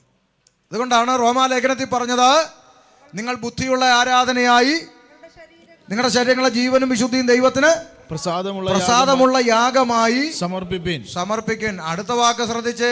ഈ ലോകത്തിന് അനുരൂപമാകാതെ നിൽക്കട്ടെ. ഇതാണ് നമ്മൾ വിഷയം. ലോകത്തോട് വേർപെടണമെന്ന വിഷയം നമ്മൾ ചിന്തിക്കുന്നത്. ഈ ലോകത്തിന് അനുരൂപമാകാതെ എന്നാണ് ദൈവത്തിന്റെ വചനം. എന്ന് പറഞ്ഞാൽ ഇപ്പൊ ആരാധന കഴിഞ്ഞ് അല്ലെങ്കിൽ വെള്ളിയാഴ്ച ആരാധന കഴിഞ്ഞ് വാതിൽ തുറന്ന് ഈ മഹാരാജ്യത്തേക്ക് പുറത്തേക്ക് നോക്കിയാൽ വിവിധ തരം കാഴ്ചകൾ കാണാം നമുക്ക്. അങ്ങനെ ലോകത്തിൽ കാണുന്ന എല്ലാ കാഴ്ചയും ദൈവമക്കൾക്ക് അഡോപ്റ്റ് ചെയ്യാൻ പറ്റില്ല. ലോകത്തിൽ എല്ലാവരും നടക്കുന്ന പോലെ ദൈവമക്കൾക്ക് നടക്കാൻ പറ്റില്ല. ലോകത്തിൽ എല്ലാവരും ധരിച്ചിരിക്കുന്ന പോലെ ഡ്രസ്സ് ദൈവ കുഞ്ഞുങ്ങൾക്ക് ധരിക്കാൻ പറ്റില്ല. ലോകത്തിൽ എല്ലാവരും സംസാരിക്കുന്ന ഡയലോഗുകൾ ദൈവ കുഞ്ഞുങ്ങൾക്ക് സംസാരിക്കാൻ പറ്റില്ല. അത് ഈ ലോകത്തിന് അനുരൂപരാകാതെ ജീവിക്കുക എന്ന് പറയാണ്. സ്തോത്രം. നമ്മൾ പഠിക്കുന്നിടത്ത്, നമ്മൾ ജോലി ചെയ്യുന്നിടത്ത് ആവശ്യമില്ലാത്ത കാര്യങ്ങൾ സംസാരിക്കുന്നു. അതിന് നമ്മൾ ദൈവ കുഞ്ഞുങ്ങൾ ചെവി വട്ടം പിടിക്കേണ്ട, അവിടെ നിന്ന് മാറിപ്പോവുക. ദൈവഹിതമല്ലാത്ത കാഴ്ചകൾ കാണുന്നു, മൊബൈൽ എടുത്ത് വെച്ച് ഞെക്കുന്നു, നമ്മൾ അവിടെ നിന്ന് അങ്ങ് മാറിപ്പോവുക. നമ്മൾ അവരെ തിരുത്താൻ നിൽക്കേണ്ട, നമ്മൾ മാറിപ്പോവുക. ദുഷ്ടന്മാരുടെ ആലോചന പ്രകാരം നടക്കാതെയും പാപിയുടെ വഴി നിൽക്കാതെയും പരിഹാസയുടെ ഇരിപ്പിടത്തിൽ ഓടി രക്ഷപ്പെടുക. ദൈവ കുഞ്ഞുങ്ങൾക്ക് അതേ മാർഗമുള്ളൂ. അപ്പോൾ ഈ ലോകത്തിന് അനുരൂപരാകാതെ, ലോകം ചെയ്യുന്നത് പോലെ, ലോകം നടക്കുന്ന പോലെ ദൈവമക്കൾക്ക് നടക്കാൻ പാടില്ല. ഞാൻ പറഞ്ഞു എന്താ ലോകത്തിലോട്ട് തുറന്നു നോക്കിയാൽ ആളുകൾ ഏതെല്ലാം രീതിയിലാണ് നടക്കുന്നത്. തലയും കുത്തി നടക്കുന്ന മനുഷ്യനെ നമുക്ക് കാണാം, തലയും പാലും ഇല്ലാതെ നടക്കുന്ന കാണാം, തുണി ഉടുത്തുകൊണ്ട് നടക്കുന്നതിനെ കാണാം, തുണി ഉടുത്തിട്ടും ഉടുക്കാത്ത പോലെ നടക്കുന്ന ആളുകളെ നമുക്ക് കാണാം. ഇതെല്ലാം നമ്മുടെ മുമ്പിൽ നടക്കുക. ഇതെല്ലാം കാണുമ്പോൾ ഇവരൊക്കെ ഇങ്ങനെ. ഇപ്പം ഈ പെന്തക്കോസുകാരുടെ ഒരു മനോഭാവം എന്തെന്നറിയാമോ? ഈ ബൈബിൾ എന്തു പറയുന്നു എന്നുള്ളതായിരുന്നു ഒരു കാലഘട്ടം വരെ ദൈവമക്കൾക്ക് ആധാരം. ഇപ്പോൾ അങ്ങനല്ല. ഇപ്പോൾ ആ കാഴ്ചപ്പാടൊക്കെ മാറിയിട്ട് നമ്മൾ സ്ഥിരം പറയുന്നൊരു ഡയലോഗ് എന്താണെന്നറിയോ? എല്ലാ ചർച്ചിലും ഇതിപ്പോൾ എല്ലാ ചർച്ചിലും ചെയ്യുന്നുണ്ടല്ലോ, പിന്നെ നമുക്കെന്താ? അപ്പോൾ ബൈബിൾ എന്നുള്ളതങ്ങ് മാറി. എല്ലാ ചർച്ചും ചെയ്താൽ തെറ്റ് ശരിയാവോ? ദൈവമക്കളെ, മദ്യപാനി സ്വർഗരാജ്യം അവകാശമാക്കത്തില്ലെന്ന് ദൈവവചനത്തിൽ ഉപദേശം കിടക്കുമ്പോൾ നാളെ പെന്തിക്കോസുകാർ 90% പേരും അങ്ങ് കുടിക്കാൻ തുടങ്ങി. 90% പേരും കുടിച്ചല്ലോ, അതുകൊണ്ട് ഞങ്ങൾക്കും കുടിക്കാമെന്നാണോ ഉപദേശം? മാറുമോ? പെന്തിക്കോസുകാർ ചെയ്താൽ തെറ്റ് ശരിയാവോ? ഇല്ല. തെറ്റ് ആര് ചെയ്താലും എന്താണ്? തെറ്റ് തന്നെയാണ്. അതുകൊണ്ട് മറ്റു ചർച്ചുകൾ എന്ത് ചെയ്യുന്നു? ഈ പാസ്റ്റർക്ക് മാത്രമേ ഇത്ര കടുംപിടുത്തമുള്ളൂ, അപ്പുറത്തോട്ട് ഇറങ്ങിയ എത്രയോ ചർച്ചകൾ ഇവിടെ ഉണ്ട്, അവരാരും സ്വർഗത്തിൽ പോത്തില്ല, ഇങ്ങനെയൊക്കെ പറഞ്ഞുകൊണ്ട് വരിക. അവരല്ല പ്രമാണം, വേദപുസ്തകമാണ് പ്രമാണം. അപ്പുറത്തെ ചർച്ച എന്ത് ചെയ്യുന്നു, ഇപ്പുറത്തെ ചർച്ച എന്ത് ചെയ്യുന്നു എന്ന് നോക്കിയിരിക്കുകയല്ല പ്രമാണം. ഒരു പാസ്റ്റർ ഒരിക്കൽ ഒരു സഹോദരിയോട് പറഞ്ഞു, സഹോദരി ആരാധനയ്ക്ക് വരുമ്പോൾ മാന്യമായി ഡ്രസ്സ് ധരിച്ച് എന്ത് ചെയ്യണം? ആരാധനയ്ക്ക് വരണം. അപ്പം സഹോദരിക്ക് ഇഷ്ടപ്പെട്ടില്ല. അത് പറഞ്ഞത് ഇഷ്ടപ്പെട്ടില്ല. പുള്ളി ഉടനെ പറഞ്ഞു ഓക്കെ എന്ന് പറഞ്ഞിട്ട് ഇറങ്ങിപ്പോയിട്ട് അടുത്ത ആഴ്ച തൊട്ട് അപ്പുറത്തോട്ട് വേറൊരു ചർച്ച ഉണ്ട്, അപ്പുറത്ത് അവിടെ പോകാമെന്ന് വിചാരിച്ചു. അവിടെ ആണെങ്കിൽ പുള്ളി എന്തിട്ടാലും വേണ്ടില്ല, ഇട്ടില്ലേലും വേണ്ടില്ല, ഇങ്ങ് വന്നൊന്നും പറഞ്ഞിരിക്കുകയാണ്. അപ്പം അങ്ങനെ ഇരിക്കുന്ന ഒരു കൂടാരം കെട്ടി അപ്പുറത്തിരിപ്പുണ്ട്. നിങ്ങൾക്ക് അവിടെ അത്രയും ബുദ്ധിമുട്ടാണെങ്കിൽ ഇങ്ങോട്ട് പോരെ എന്ന് പറയുന്ന ആളുകൾ ഇടത്തും വലത്തും ഇരിപ്പുണ്ട്. പക്ഷെ ദൈവമക്കൾ മനസ്സിലാക്കണം, നമ്മുടെ പ്രമാണം വേദപുസ്തകമാണ് എന്ന് വിശ്വസിക്കുന്നവരാണ് ദൈവമക്കൾ. അവിടെ ഷമീറിൻ്റെ വാക്കോ ജോബി പാസ്റ്റർ വാക്കോ അല്ല അവസാനത്തെ വാക്ക്, വേദപുസ്തകമാണ് അവസാനത്തെ വാക്ക്. ഷമീർ പാസ്റ്റർ പറഞ്ഞു അതുകൊണ്ട് ഇതിങ്ങനെ നോ നെവർ. ഈ ലോകത്തിൽ എത്ര വലിയ പണ്ഡിതൻ പറഞ്ഞാലും നമുക്ക് തെറ്റും ശരിയും തീരുമാനിക്കാനുള്ള അവസാനത്തെ വാക്ക് വിശുദ്ധ വേദപുസ്തകമാണ്. അതിൽ നിന്നാണ് കൺഫർമേഷൻ ലഭിക്കേണ്ടത്. അപ്പം വസ്ത്രത്തിൻ്റെ കാര്യം പറഞ്ഞു. അപ്പോൾ ഇനിയിപ്പം അതൊരു കൺഫ്യൂഷൻ ഉണ്ടാവും, ഇനിയിപ്പോൾ എന്താ ഏതാന്ന്. ബൈബിൾ എന്താ പറയുന്നത് നമുക്ക് വായിക്കാം. വായിച്ചാട്ടെ. 1 പത്രോസ് 3-ാം അധ്യായം 3-ാം വാക്യം.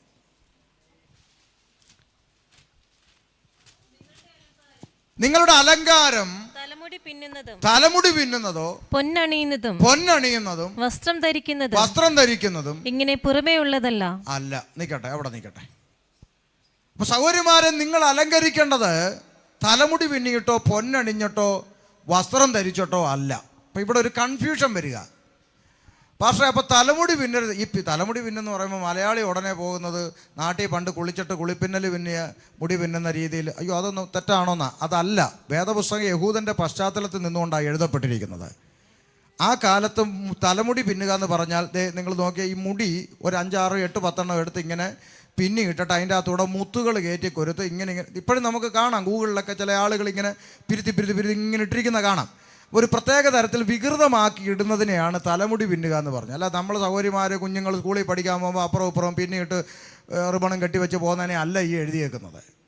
അപ്പം വികൃതമായിട്ടുള്ള നിലയിൽ മുടി പിന്നുക. അപ്പം തലമുടി പിന്നുന്നു. അടുത്തത് എന്താണ്?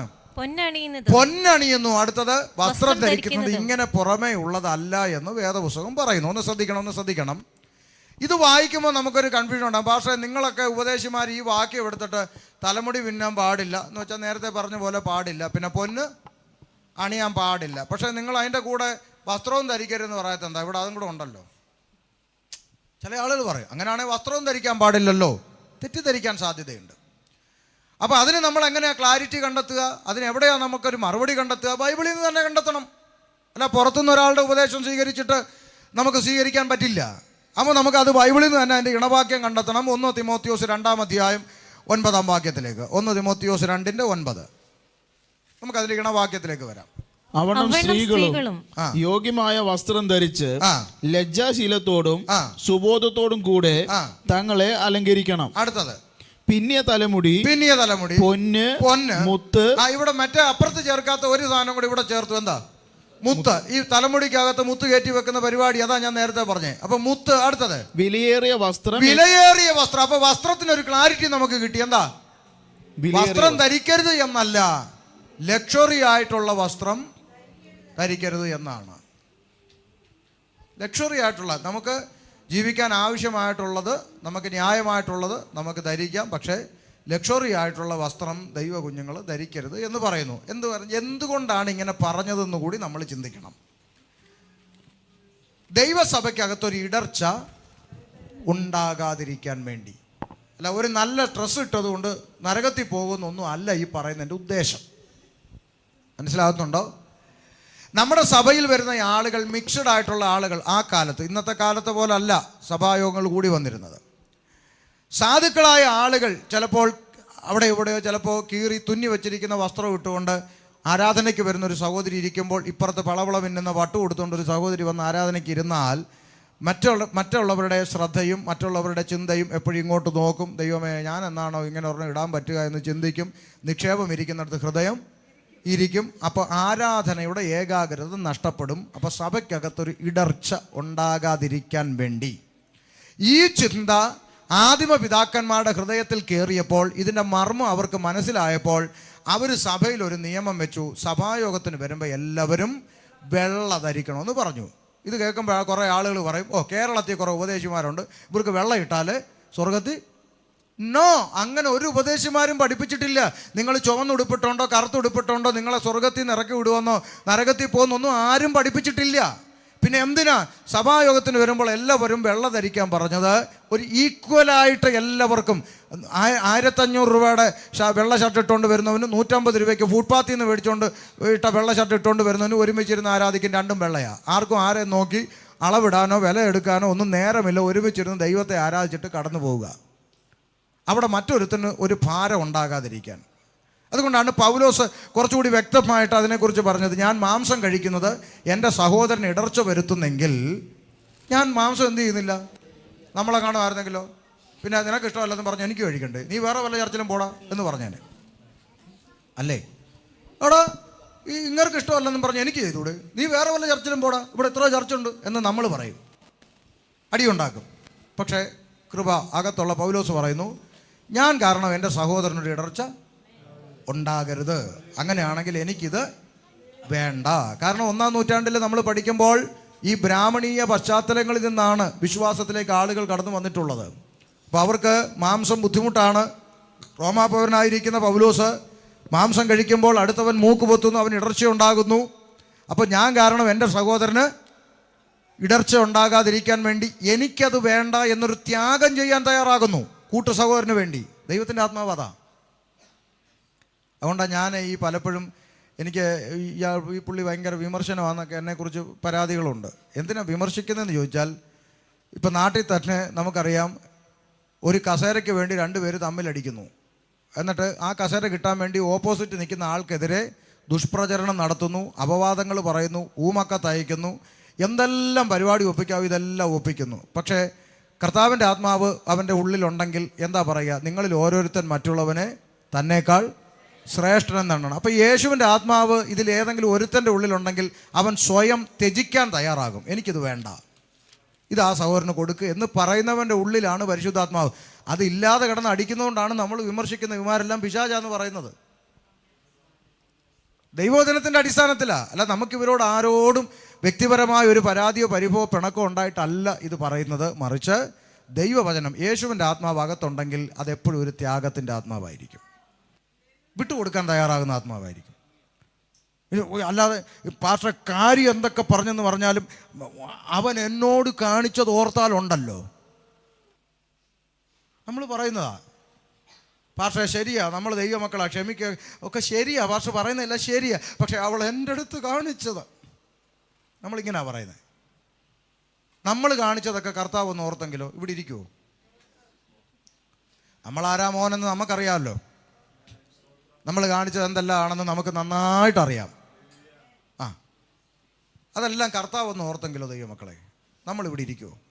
കർത്താവ് മറന്നു. സമുദ്രത്തിൻ്റെ ആഴങ്ങളിലേക്ക് ഇട്ട് കളഞ്ഞു. പണ്ട് സഭയിൽ ഒരു അച്ചായനുണ്ട്, ഈ പുള്ളി ഒരു പാസ്റ്റർ വന്ന് എന്തെല്ലാം ദൈവദാസന്മാർ പ്രസംഗിച്ചാലും ഈ പുള്ളി വാ തുറന്നൊരു സ്വോത്രം പറയത്തില്ല. പുള്ളി ഇങ്ങനെ റോബോട്ട് പോലെ കുറ്റി അടിച്ച് അവിടെ ഇരിക്കത്തേ ഉള്ളൂ, സ്വോത്രം പറയത്തില്ല. ഒരു ദിവസം ഒരു പാസ്റ്റർ വന്നിട്ട് അറബിക്കടലിന് സമുദ്രത്തിന് ഇത്രയധികം ആഴമുണ്ടെന്നൊരു ഏകദേശ കണക്ക് പറഞ്ഞപ്പോൾ പുള്ളിയെ പുറകിലിരുന്നുകൊണ്ട് ഹല്ലേലൂയ എന്ന് പറഞ്ഞു. അപ്പോൾ സഭയ്ക്ക് മൊത്തം അത്ഭുതമായി. ഈ അച്ചായൻ ആദ്യമായിട്ടാണ് വാ തുറന്ന് ഹല്ലേലൂയ പറയുന്നത്. ഇങ്ങനെ പ്രത്യേകതയുള്ള ചില അച്ചായന്മാരുണ്ട്, ഒരെണ്ണം പിന്നെ പറയാം. അപ്പോൾ ഇങ്ങനെ ഹല്ലേലൂയ പറഞ്ഞപ്പം പിള്ളേരെല്ലാം കൂടെ അത്ഭുതം. അത് എന്നാൽ ഈ അച്ചായൻ ഇന്ന് ഇത്ര അത്ഭുതം ഹല്ലേലൂയ പറഞ്ഞെന്ന് ചോദിച്ചാൽ പുള്ളി പറഞ്ഞു, സമുദ്രത്തിന് ഇത്ര ആഴമുണ്ടെന്ന് പറഞ്ഞപ്പം എൻ്റെ പാവങ്ങളെ എൻ്റെ കർത്താവ് സമുദ്രത്തിൻ്റെ ആഴങ്ങളിൽ ഇട്ട് കളഞ്ഞല്ലോ എന്ന് ഓർത്തപ്പം അറിയാതെ ഞാൻ ദൈവത്തെ സ്തുതിച്ചു പോയെന്ന് പറഞ്ഞു.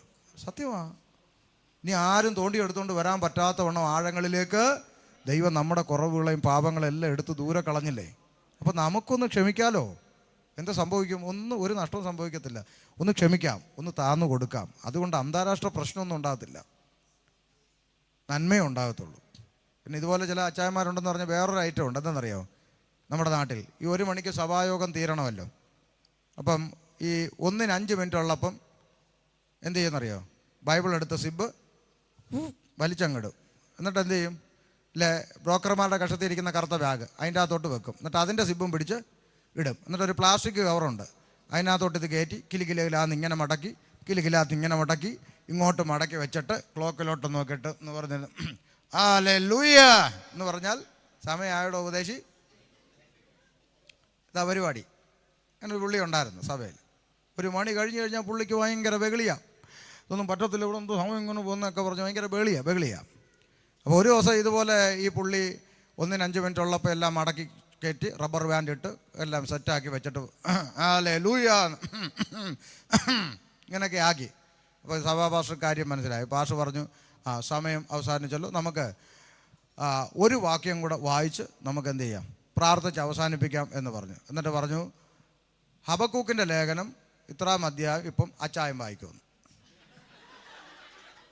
എൻ്റെ ദൈവമേ, പുള്ളി വായിക്കത്തില്ലെന്ന് പറയാൻ പറ്റുമോ? പുള്ളി ഉടനെ റബ്ബറൊക്കെ വലിച്ചു പൊട്ടിച്ച് കവറെടുത്ത് ഇങ്ങനെ തുറന്ന് ബാഗ് തുറന്ന് അപ്പോൾ എല്ലാവരും തിരിഞ്ഞ് നോക്കിയിട്ട് എല്ലാവരും ഇരുന്ന് ചിരിക്കാൻ തുടങ്ങി. അവസാനം ഇത് തുറന്ന് ഹബക്കൂക്ക് കപ്പുക, ഇതെവിടെ കിടക്കുക തപ്പി തപ്പി കുഴഞ്ഞ് അവസാനം എടുത്ത് വായിച്ച്. അന്ന് മുതൽ പുള്ളി ആശീർവാദം പറയാതെ ബൈബിളിൻ്റെ സിബ് ഇടത്തില്ല. നല്ല മരുന്ന് ആവശ്യമുള്ളെങ്കിൽ പ്രയോഗിച്ചോണം, ആവശ്യമുണ്ടെങ്കിൽ എന്ത് ചെയ്തോണം, പ്രയോഗിച്ചോ, നല്ല മരുന്ന്. അപ്പോൾ ചുരുക്കി പറഞ്ഞാൽ നോക്ക്, അപ്പോൾ എഴുതിയിരിക്കുകയാണ് വിലയേറിയ വസ്ത്രം. ഒരാഡംബര ലെവലിലേക്ക് ദൈവ കുഞ്ഞുങ്ങൾ പോകരുതെന്നേ ഉള്ളൂ. അപ്പം വസ്ത്രം എങ്ങനെ ധരിക്കണം ഭാഷ, ഇനി ഏത് ഇടണമെന്ന് ചോദിച്ചാൽ ഒറ്റ കാര്യം, ബൈബിളിൽ ഒറ്റ കാര്യമുള്ളൂ, യോഗ്യമായിരിക്കണം, മാന്യമായിരിക്കണം. അത്രയേ ഉള്ളൂ. ഇപ്പോൾ അമേരിക്കയിലൊക്കെ ചെന്ന് കഴിഞ്ഞാൽ നമുക്ക് കാണാം, അവർ 2 സോക്സ് ഇട്ടുകൊണ്ട് അതിൻ്റെ പുറത്ത് ഷൂ ഇട്ടുകൊണ്ടാണ് ചർച്ചിൻ്റെ അകത്ത്. കാരണം അവിടുത്തെ ക്ലൈമറ്റും സാഹചര്യം അങ്ങനെ വിറച്ചിരിക്കുക, കയറി വരാതെ പറ്റത്തില്ല. അതുകൊണ്ട് ദൈവം അവരോട് കോപിക്കോ അവരെ അടിക്കുകയൊന്നുമില്ല, ഓരോ സാഹചര്യം അനുസരിച്ച്. പക്ഷേ മാന്യമായിരിക്കണം, യോഗ്യമായിരിക്കണം. 2-3 പേർ എൻ്റെ നാമത്തിൽ കൂടി വരുന്നവരുടെ മധ്യേ ഞാനുണ്ടെന്ന് പറഞ്ഞ കർത്താവിൻ്റെ സാന്നിധ്യം ദൈവസഭയിൽ ഇറങ്ങി വരുമ്പോൾ കർത്താവ് കണ്ണും പൊത്തി നിൽക്കാൻ ഇടയാകരുത്. മനസ്സിലായോ? മനസ്സിലായി. അത്രയേ ഉള്ളൂ, മാന്യമായിരിക്കണം എന്ന് പറഞ്ഞു. കർത്താവ് കണ്ണും പൊത്തി നിൽക്കാൻ ഇടവരരുത്. അത്രയേ ഉള്ളൂ. മാന്യമായ വസ്ത്രം ധരിക്കുക. നമ്മൾ എവിടെ പോകുന്നതെന്ന ബോധ്യം നമുക്ക് ഉണ്ടായിരിക്കുക. ഫുട്ബോൾ കളിച്ചിട്ട് നേരെ ഓടി വന്ന് പള്ളിക്കകത്ത് കയറി ഇരിക്കരുത്. ഫുട്ബോൾ കളിക്കുന്നത് പാപമല്ല, ക്രിക്കറ്റ് കളിക്കുന്നതുകൊണ്ട് പ്രശ്നമില്ല. അത് കഴിഞ്ഞാൽ പോയി വസ്ത്രം മാറി ഞാൻ ഇനി പോകുന്നത് ക്ലബിലല്ല, പബ്ബിലല്ല, ആലയത്തിലാണെന്ന ബോധ്യത്തോടെ വസ്ത്രം ധരിച്ച് ദൈവസന്നിധി വരണം. അല്ല ക്രിക്കറ്റും കളിച്ച് ഫുട്ബോളും കളിച്ച് ബർമുഡയും ടീഷർട്ട് ഇട്ടുകൊണ്ട് ഓടി കയറി വരാനുള്ള സ്ഥലമല്ല ദൈവസഭ. അത് മനസ്സിലാക്കിയാൽ മതി. അല്ലാതെ ഇതൊന്നും ചെയ്യുന്നതുകൊണ്ട് ഇവിടെ ആർക്കും പ്രശ്നമൊന്നുമില്ല. അപ്പോൾ യോഗ്യമായ വസ്ത്രം ധരിച്ച് ചൗവണ്ണം തന്നെ സ്ത്രീകളും പിന്നിയ തലമുടി, പൊന്ന്, വിലയേറിയ വസ്ത്രം എന്നിവ കൊണ്ട് അല്ല. ഇനി ഒന്ന് ശ്രദ്ധിച്ചാട്ടെ, 2 കൊരിന്ത്യർ 13:1 വായിച്ചേ. 2 കൊരിന്ത്യർ 13:1.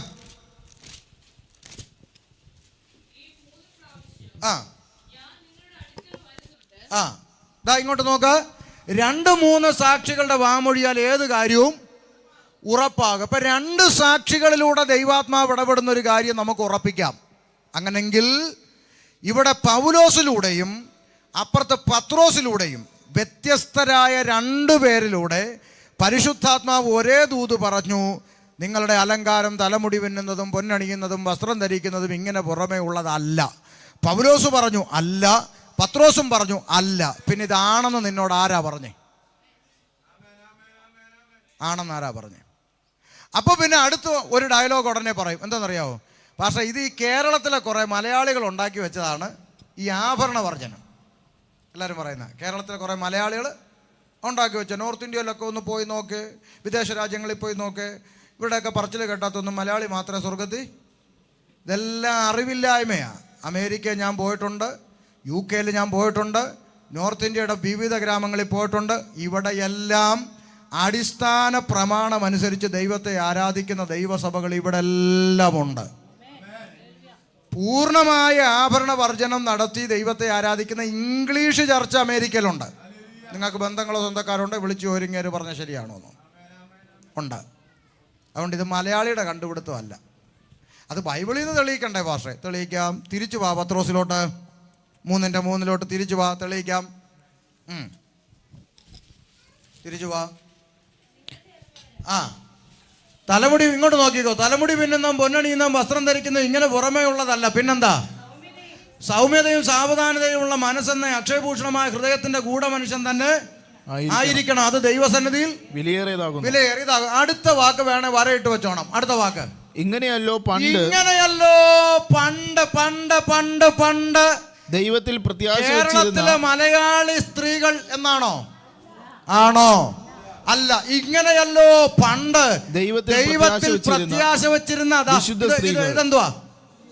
വിശുദ്ധ സ്ത്രീകൾ തങ്ങളെ തന്നെ അലങ്കരിച്ച് ഭർത്താക്കന്മാർക്ക് കീഴടങ്ങിയിരുന്നു. അപ്പൊ പണ്ടും കർത്താവിൽ പ്രത്യാശ വെച്ച വിശുദ്ധ സ്ത്രീകൾ ഇങ്ങനെ തന്നെയായിരുന്നു അലങ്കരിച്ചിരുന്നത്. മനസ്സിലായോ?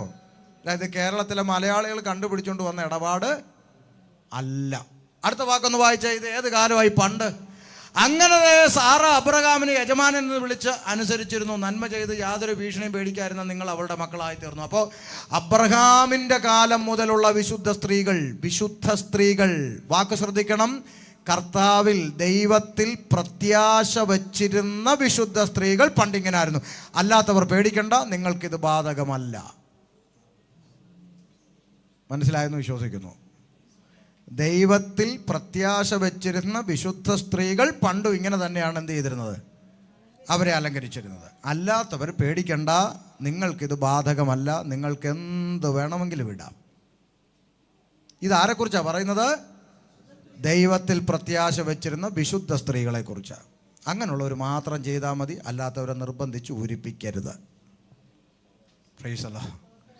അപ്പോൾ ദൈവത്തിൽ പ്രത്യാശ വെച്ചിരുന്ന വിശുദ്ധ സ്ത്രീകൾ പണ്ടും ഇങ്ങനെ തന്നെയാണ് അവരെ അലങ്കരിച്ചിരുന്നത്. അപ്പോൾ ലോകം നടക്കുന്നത് പോലെ, ലോകം ചെയ്യുന്നത് പോലെ, ലോകത്തിൽ കാണുന്നത് പോലെ നമുക്ക് അനുരൂപരാകാനോ ഇമിറ്റേറ്റ് ചെയ്യാനോ ദൈവവചനം നമ്മെ അനുസരിക്കുന്നില്ല. ഇനി അതിനെ കുറച്ചുകൂടെ ഗൗരവമായി തർജ്ജനമായി പറയുന്നൊരു വേദഭാഗമുണ്ട്. 1 യോഹന്നാൻ 2:15 ഒന്ന് വായിച്ചാട്ടോ. 1 യോഹന്നാൻ 2:15. 1 യോഹന്നാൻ 2:15. ലോകത്തെയും വായിച്ചിങ്ങോട്ട് നോക്കിക്കോ.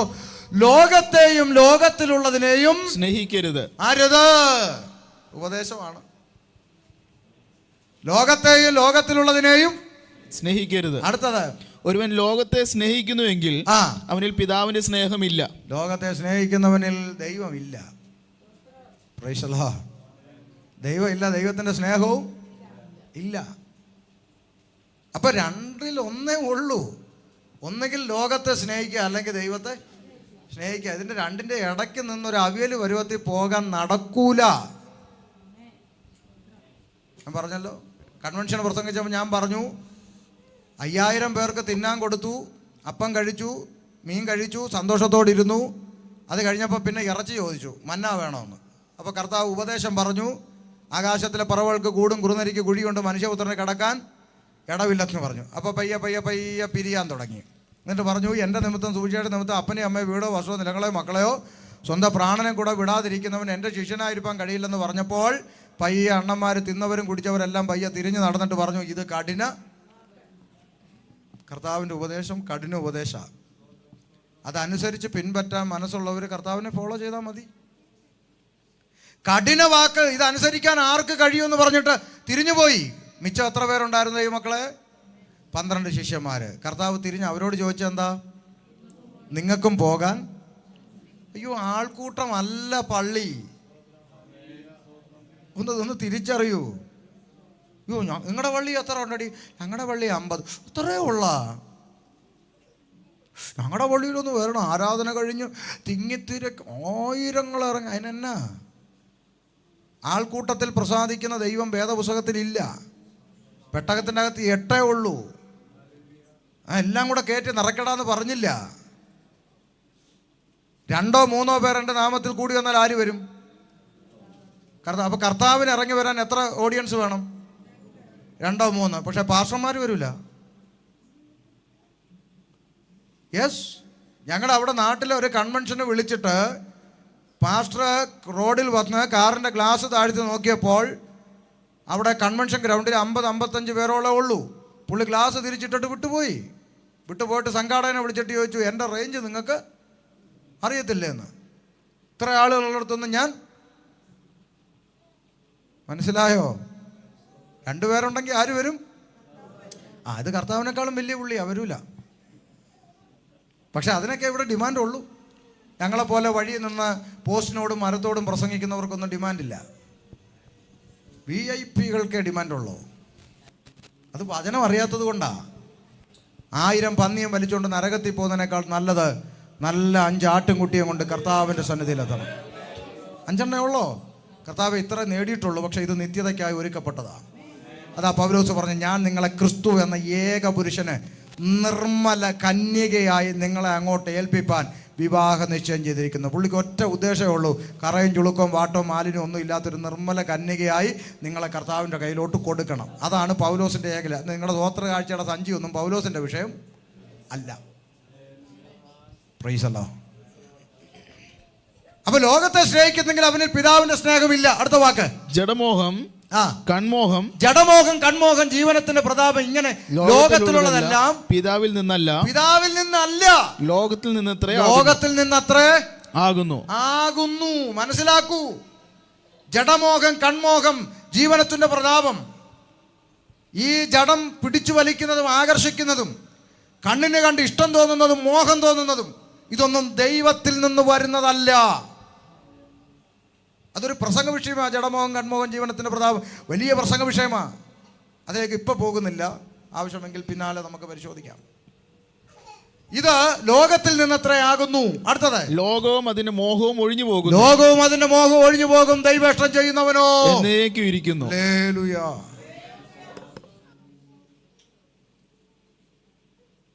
അപ്പൊ വളരെ കൃത്യമായിട്ട് ദൈവത്തിന്റെ വചനം നമ്മളെ പഠിപ്പിക്കുക. ദൈവ കുഞ്ഞുങ്ങൾ ലോകത്തിൽ വേർപെട്ടവരായി ജീവിക്കണം. ഒന്നുകൂടി ലളിതമായി പറയാം. ഇനി പച്ച മലയാളത്തിൽ ലളിതമായിട്ട് അങ്ങ് പറഞ്ഞാൽ ഇത്രയേ ഉള്ളൂ സംഭവം.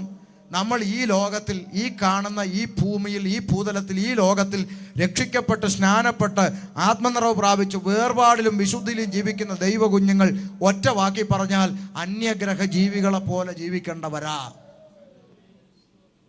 അതെ, നീ അങ്ങനെ ജീവിക്കണോ? യെസ്, അങ്ങനെ തന്നെയാ.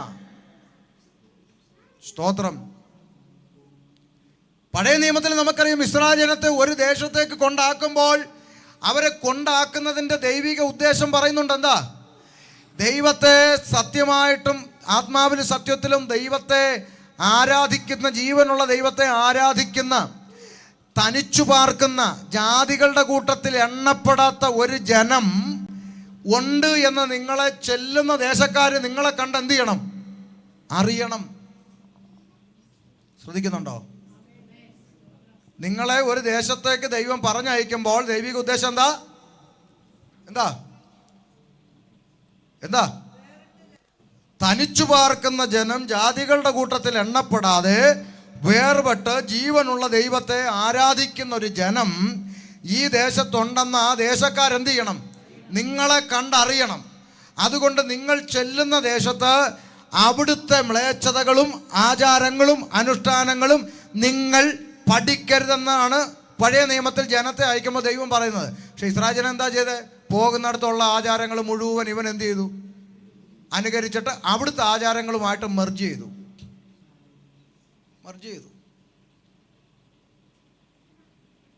അത് പറയുമ്പോൾ ഓർമ്മ വരുന്നത്, ഒരിക്കൽ ഫേസ്ബുക്കിൽ ഗൾഫിലിരിക്കുന്ന ഒരു പെന്തക്കോസുകാരൻ ഒരു ഫോട്ടോ ഇട്ടു. കഞ്ഞി കുടിക്കുക, ഞങ്ങൾ നോമ്പ് കഞ്ഞി കുടിക്കുന്നു എന്നാണ് ടൈറ്റിൽ. നോമ്പ് കഞ്ഞി അറിയത്തില്ലേ? അപ്പോൾ ഞാൻ അതിൻ്റെ അടിയിൽ ചെന്ന് എഴുതി, ഒരു നേരത്തെ കഞ്ഞിക്ക് പോലും വകയില്ലാത്ത ദൈവത്തെ അല്ലേ നീ സേവിക്കുന്നത്, തട്ടിക്കോളാൻ പറഞ്ഞു. അപ്പോൾ ഇവന് ഇഷ്ടപ്പെട്ടില്ല. പെന്തക്കോസുകാരൻ, നിങ്ങൾക്ക് നാട്ടിൽ കിടന്ന് പലതും പറയാം, ഞങ്ങൾ ജീവിക്കുന്ന രാജ്യത്ത് ഇതനുസരിച്ച് ഇങ്ങനെ നിങ്ങൾ പറയുന്ന കടുംപിടുത്തൊന്നും പറ്റത്തില്ല, അഡ്ജസ്റ്റ് ചെയ്ത് പോയി അപ്പടി ഇപ്പടി എന്ന് പറഞ്ഞ് ഇവൻ കുറേ പറഞ്ഞു. ഞാൻ ഉടനെ അവനോട് പറഞ്ഞു, സുഹൃത്തേ, ഒരിച്ചിരി കഞ്ഞി കുടിച്ചതൊന്നും അല്ല ഇവിടുത്തെ പ്രശ്നം, മറിച്ച് നിങ്ങൾക്കത് വെറും കഞ്ഞിയായി നിങ്ങളുടെ പ്ലേറ്റിലെത്തിയത് മാത്രമേ നിങ്ങൾക്കറിയുള്ളൂ. പക്ഷേ എനിക്ക് അതിൻ്റെ പിന്നാമ്പുറം അറിയാം. ആ കഞ്ഞി നിങ്ങളുടെ മുമ്പിൽ വരുന്നതിന് മുൻപ് അല്ലാഹുമ്മ ലക്കസന്തു അലാ ലിഫ്രിക അഫ്തർതു, അല്ലാഹുവേ നിന്റെ നാമത്തിൽ ഞങ്ങൾ നോമ്പ് നോറ്റു, നിന്റെ നാമ മഹത്വത്തിനായി ഞങ്ങൾ നോമ്പ് തുറക്കുന്നു എന്ന് പറഞ്ഞുകൊണ്ടാണ് ആ കഞ്ഞി നിന്റെ കയ്യിലെത്തിയത്. അന്യദേവൻ്റെ നാമത്തിൽ കിട്ടിയല്ലേ നീ അടിച്ചോളാൻ പറഞ്ഞു. മനസ്സിലാകുന്നുണ്ടോ? രാജ്യം മാറുന്നതനുസരിച്ച് പ്രമാണം മാറുമോ? ഇല്ല. ദാനിയേലിനെ കുറിച്ച് എന്താ പറയുന്നത്? താമസിക്കുന്നത് രാജാവിൻ്റെ കൊട്ടാരത്തിലാണ്. പക്ഷെ ആ കൊട്ടാരത്തിൽ താമസിച്ചുകൊണ്ട് രാജാവിനോട് നിലപാട് പറയുക, രാജാവെ താമസിക്കുന്നത് നിന്റെ കൊട്ടാരത്തിൽ കാര്യം ശരിയാ എന്ന് കരുതി നീ കഴിക്കുന്ന ഭോജനം കൊണ്ടും നീ കുടിക്കുന്ന വീഞ്ഞുകൊണ്ടും ഞാൻ എന്നെ അശുദ്ധനാക്കുമെന്ന് നീ കരുതണ്ട. നിലപാട്. രാജാവ് ഭരിക്കുന്നിടത്തൊക്കെയാ താമസിക്കുന്നത്. പക്ഷെ എന്ന് കരുതി പ്രമാണം വിട്ട് ഞാനിത് ചെയ്യുമെന്ന് നീ വിചാരിക്കണ്ട. നിങ്ങൾ ചിന്തിച്ചു നോക്ക്. ഇനി മൂന്ന് പയ്യന്മാരെ പരിചയപ്പെടുത്തി നമുക്ക് തൽക്കാലം ഇന്നത്തേക്ക് നിർത്താം, ബാക്കി നാളെ തുടരാം. 3 പയ്യന്മാര്, ശദ്രക്ക്, മേശക്ക്, അഭേദനകോ, 3 പയ്യന്മാര്. രാജ്യം ഭരിക്കുന്ന രാജാവിൻ്റെ ഓർഡർ, സകലരും ബിംബത്തെ എന്ത് ചെയ്യണം? നമസ്കരിക്കണം. 3 പയ്യന്മാർ പറഞ്ഞു, ഞങ്ങൾ എന്ത് ചെയ്യത്തില്ല? നമസ്കരിക്കത്തില്ല. കേട്ടെ, രാജ്യത്ത് ജീവിക്കണ്ടായോ? വേണ്ടേ? നമ്മളെങ്ങാനും ആണെങ്കിൽ ഈ പിള്ളേരെ അങ്ങ് വിളിച്ചിട്ട് എന്ത് പറയും? എന്നാ ഈ നിർബന്ധം പിടിക്കുന്നത്? അതെ, ഞങ്ങൾ സൺഡേ ക്ലാസ്സിൽ പഠിച്ച് ഞങ്ങൾ നമസ്കരിക്കുന്നത്. പരിജ്ഞാനം വേണം. നമ്മളെന്ത് പറയും? പരിജ്ഞാനം വേണം. നമ്മളൊരു രാജ്യത്ത് ജീവിക്കുമ്പോൾ. അപ്പം നിങ്ങൾ ചോദിക്കും, പാസ്റ്ററെ രാജ്യത്ത് ജീവിക്കുമ്പോൾ രാജ്യത്തിൻ്റെ നിയമം നമ്മൾ അനുസരിക്കേണ്ട? വേണം. ഇന്ത്യ ആയാലും ഗൾഫായാലും അമേരിക്ക ആയാലും UK ആയാലും ഏത് രാജ്യത്ത് നമ്മൾ ജീവിക്കുന്ന ആ രാജ്യത്തിൻ്റെ നിയമം ദൈവമക്കൾ കണ്ണും പൂട്ടി അനുസരിക്കണം. പക്ഷെ ഒരൊറ്റ കണ്ടീഷൻ, രാജ്യത്തിൻ്റെ നിയമം വചനത്തിന് വിരുദ്ധമാണെങ്കിൽ ദൈവമക്കൾ പ്രാധാന്യം കൊടുക്കുന്നത് വചനത്തിനാണ്, രാജ്യത്തിൻ്റെ നിയമത്തല്ല. രാജ്യത്തിൻ്റെ നിയമം ദൈവവചനത്തിന് വിരുദ്ധമാണെങ്കിൽ ദൈവമക്കൾ പ്രാധാന്യം കൊടുക്കുന്നത് ദൈവവചനത്തിനാണ്. അവരുടെ കയ്യിൽ എഴുതപ്പെട്ടിരുന്ന യഹൂദൻ്റെ ന്യായപ്രമാണത്തിൽ ഞാനല്ലാതെ ഒന്നിൻ്റെ മുമ്പിൽ വണങ്ങരുത്, നമസ്കരിക്കരുത് എഴുതിയിരിക്കുമ്പോൾ രാജ്യത്തിൻ്റെ നിയമം വണങ്ങാൻ വന്നാൽ ദൈവ കുഞ്ഞുങ്ങൾ ദൈവത്തിൻ്റെ പ്രമാണത്തിന് പ്രാധാന്യം കൊടുത്തു. മനസ്സിലായോ? അവർ തീച്ചൂളയിലേക്ക് എറിയപ്പെടാനുള്ള സാഹചര്യം വന്നപ്പോൾ ഞങ്ങൾ സേവിക്കുന്ന ദൈവം രാജാവിൻ്റെ കയ്യിൽ നിന്നും തീച്ചൂളയിൽ നിന്നും ഞങ്ങളെ വിടുവിക്കും. ഇനി വിടുവിച്ചില്ലെങ്കിലും കേട്ടോ, അല്ലെങ്കിലും ഞങ്ങൾ രാജാവിൻ്റെ ദേവന്മാരെ സേവിക്കത്തില്ല, രാജാവ് നിർത്തിയ സ്വർണ്ണബിംബത്തെ നമസ്കരിക്കത്തില്ല. നിലപാട്. ഈ 3 ചെറുപ്പക്കാരെ രോമാഞ്ചം വരിക. എന്നാ യൂത്ത് അല്ലേ? അതാ യൂത്ത്. നമ്മുടെയൊക്കെ സഭകളിൽ യൂത്ത് മീറ്റിംഗ് അല്ല, യൂത്ത്. അതെ, ഇവിടെ ഇപ്പോൾ എന്താണ്? തുള്ളിക്കളി മേളമാണ്. ഞാൻ പറയട്ടെ, എൻ്റെ കുഞ്ഞ് ചെറിയ പ്രായത്തിൽ, എനിക്ക് തോന്നുന്നു ഒരു 3-ാം ക്ലാസ്സിലോ 4-ാം ക്ലാസ്സിലോ പഠിക്കുന്ന സമയമാണ്, സ്കൂളിൽ നിന്ന് വന്നിട്ട് എൻ്റെ അടുത്ത് പറഞ്ഞു, പപ്പ സ്കൂളിൽ ടീച്ചർ യൂത്ത് ഫെസ്റ്റിവലിന് ഡാൻസിന് എൻ്റെ പേരും കൂടെ വെച്ചിട്ടുണ്ടെന്ന് പറഞ്ഞു. എനിക്ക് ഡാൻസ് കളിക്കാൻ ഡ്രസ്സ് മേടിച്ച് തരണമെന്ന് പറഞ്ഞു കൊച്ചുകുഞ്ഞ്. ഞാൻ പറഞ്ഞു, മോനെ പപ്പ പാസ്റ്ററാണ്, നമുക്ക് അതൊന്നും ചെയ്യാൻ പറ്റത്തില്ല, സിനിമാ പാട്ട് ഇട്ടിട്ട് ഉള്ളാനൊന്നും നമുക്ക് പറ്റത്തില്ലല്ലോ. അപ്പോൾ കൊച്ചിൻ്റെ മുഖം വാങ്ങി. ഞാൻ പറയുമ്പോൾ വിഷമിക്കേണ്ട, പപ്പ ടീച്ചറോട് സംസാരിച്ചോളാം, വിഷമിക്കേണ്ട എന്നൊക്കെ പറഞ്ഞ് ആശ്വസിപ്പിച്ചു. ഇതെല്ലാം പറഞ്ഞു. അപ്പോൾ ആളിൻ്റെ മുഖം വാങ്ങി. എന്നിട്ട് 2 മിനിറ്റ് കഴിഞ്ഞപ്പോൾ എന്നോട് ചോദിക്കുകയാണ്, അങ്ങനെയാണെ പപ്പ നമ്മൾ VBSന് പിശാചിൻ്റെ വേഷം കെട്ടുന്നതോ? പിശാചിന്റെ വേഷം കെട്ടി ഉണ്ടക്കണ്ണൻ സാത്താനെ നിന്നെ പിന്നെ കണ്ടോൾ. യെസ്, ചോദ്യമല്ലേ ഇത്? ചോദ്യമല്ലേ ഇത്? കഴുത സംസാരിച്ചാലും ബിലയാമിന്റെ കണ്ണ് തുറക്കണം. ദൈവത്തിന്റെ ആലോചന ആരിൽ കൂടെ സംസാരിച്ചാലും. അന്ന് ഞാൻ എൻ്റെ സഭാഭാഷ വിളിച്ചിട്ട് പറഞ്ഞു, പാസ്റ്ററെ, BBSന് വചനം പഠിപ്പിക്കാനാണെങ്കിൽ എൻ്റെ കുഞ്ഞിനെ ഞാൻ വിടും, വേഷം കെട്ടാനാണെങ്കിൽ ഇനി മുതൽ എൻ്റെ കുഞ്ഞുങ്ങളെ ഞാൻ വിടില്ല. എൻ്റെ നിലപാടാ. വേണ്ടതൊരു ചെയ്താൽ മതി.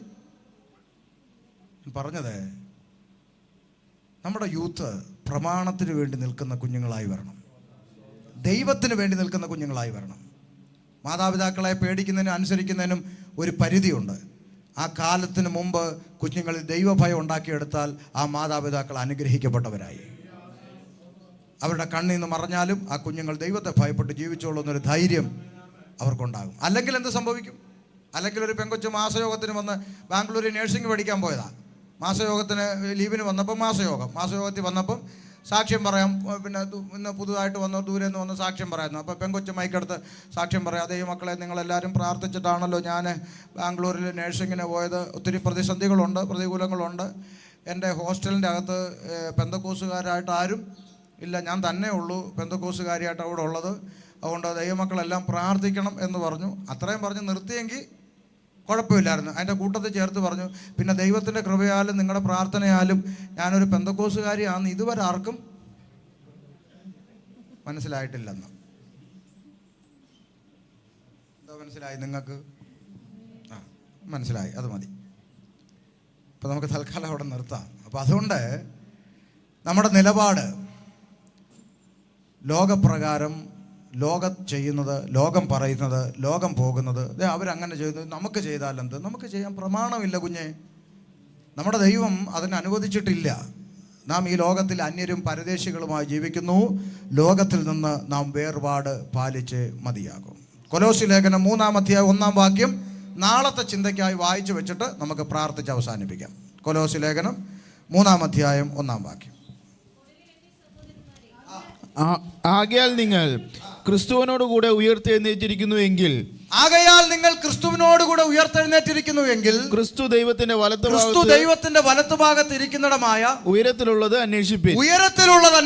അടുത്ത വാക്ക് ഭൂമിയിലുള്ളതല്ലെന്ന്. ഉയരത്തിലുള്ളത് തന്നെ. എത്ര ദൈവദാസന്മാർ ഇപ്പൊ പറഞ്ഞു? പത്രോസ് പറയുന്നു, പൗലോസ് പറയുന്നു, ദൈവദാസന്മാരെല്ലാം പറയുന്നു, ഭൂമിയിലുള്ളതല്ല, ഉയരത്തിലുള്ളത് തന്നെ ചിന്തിപ്പീൻ.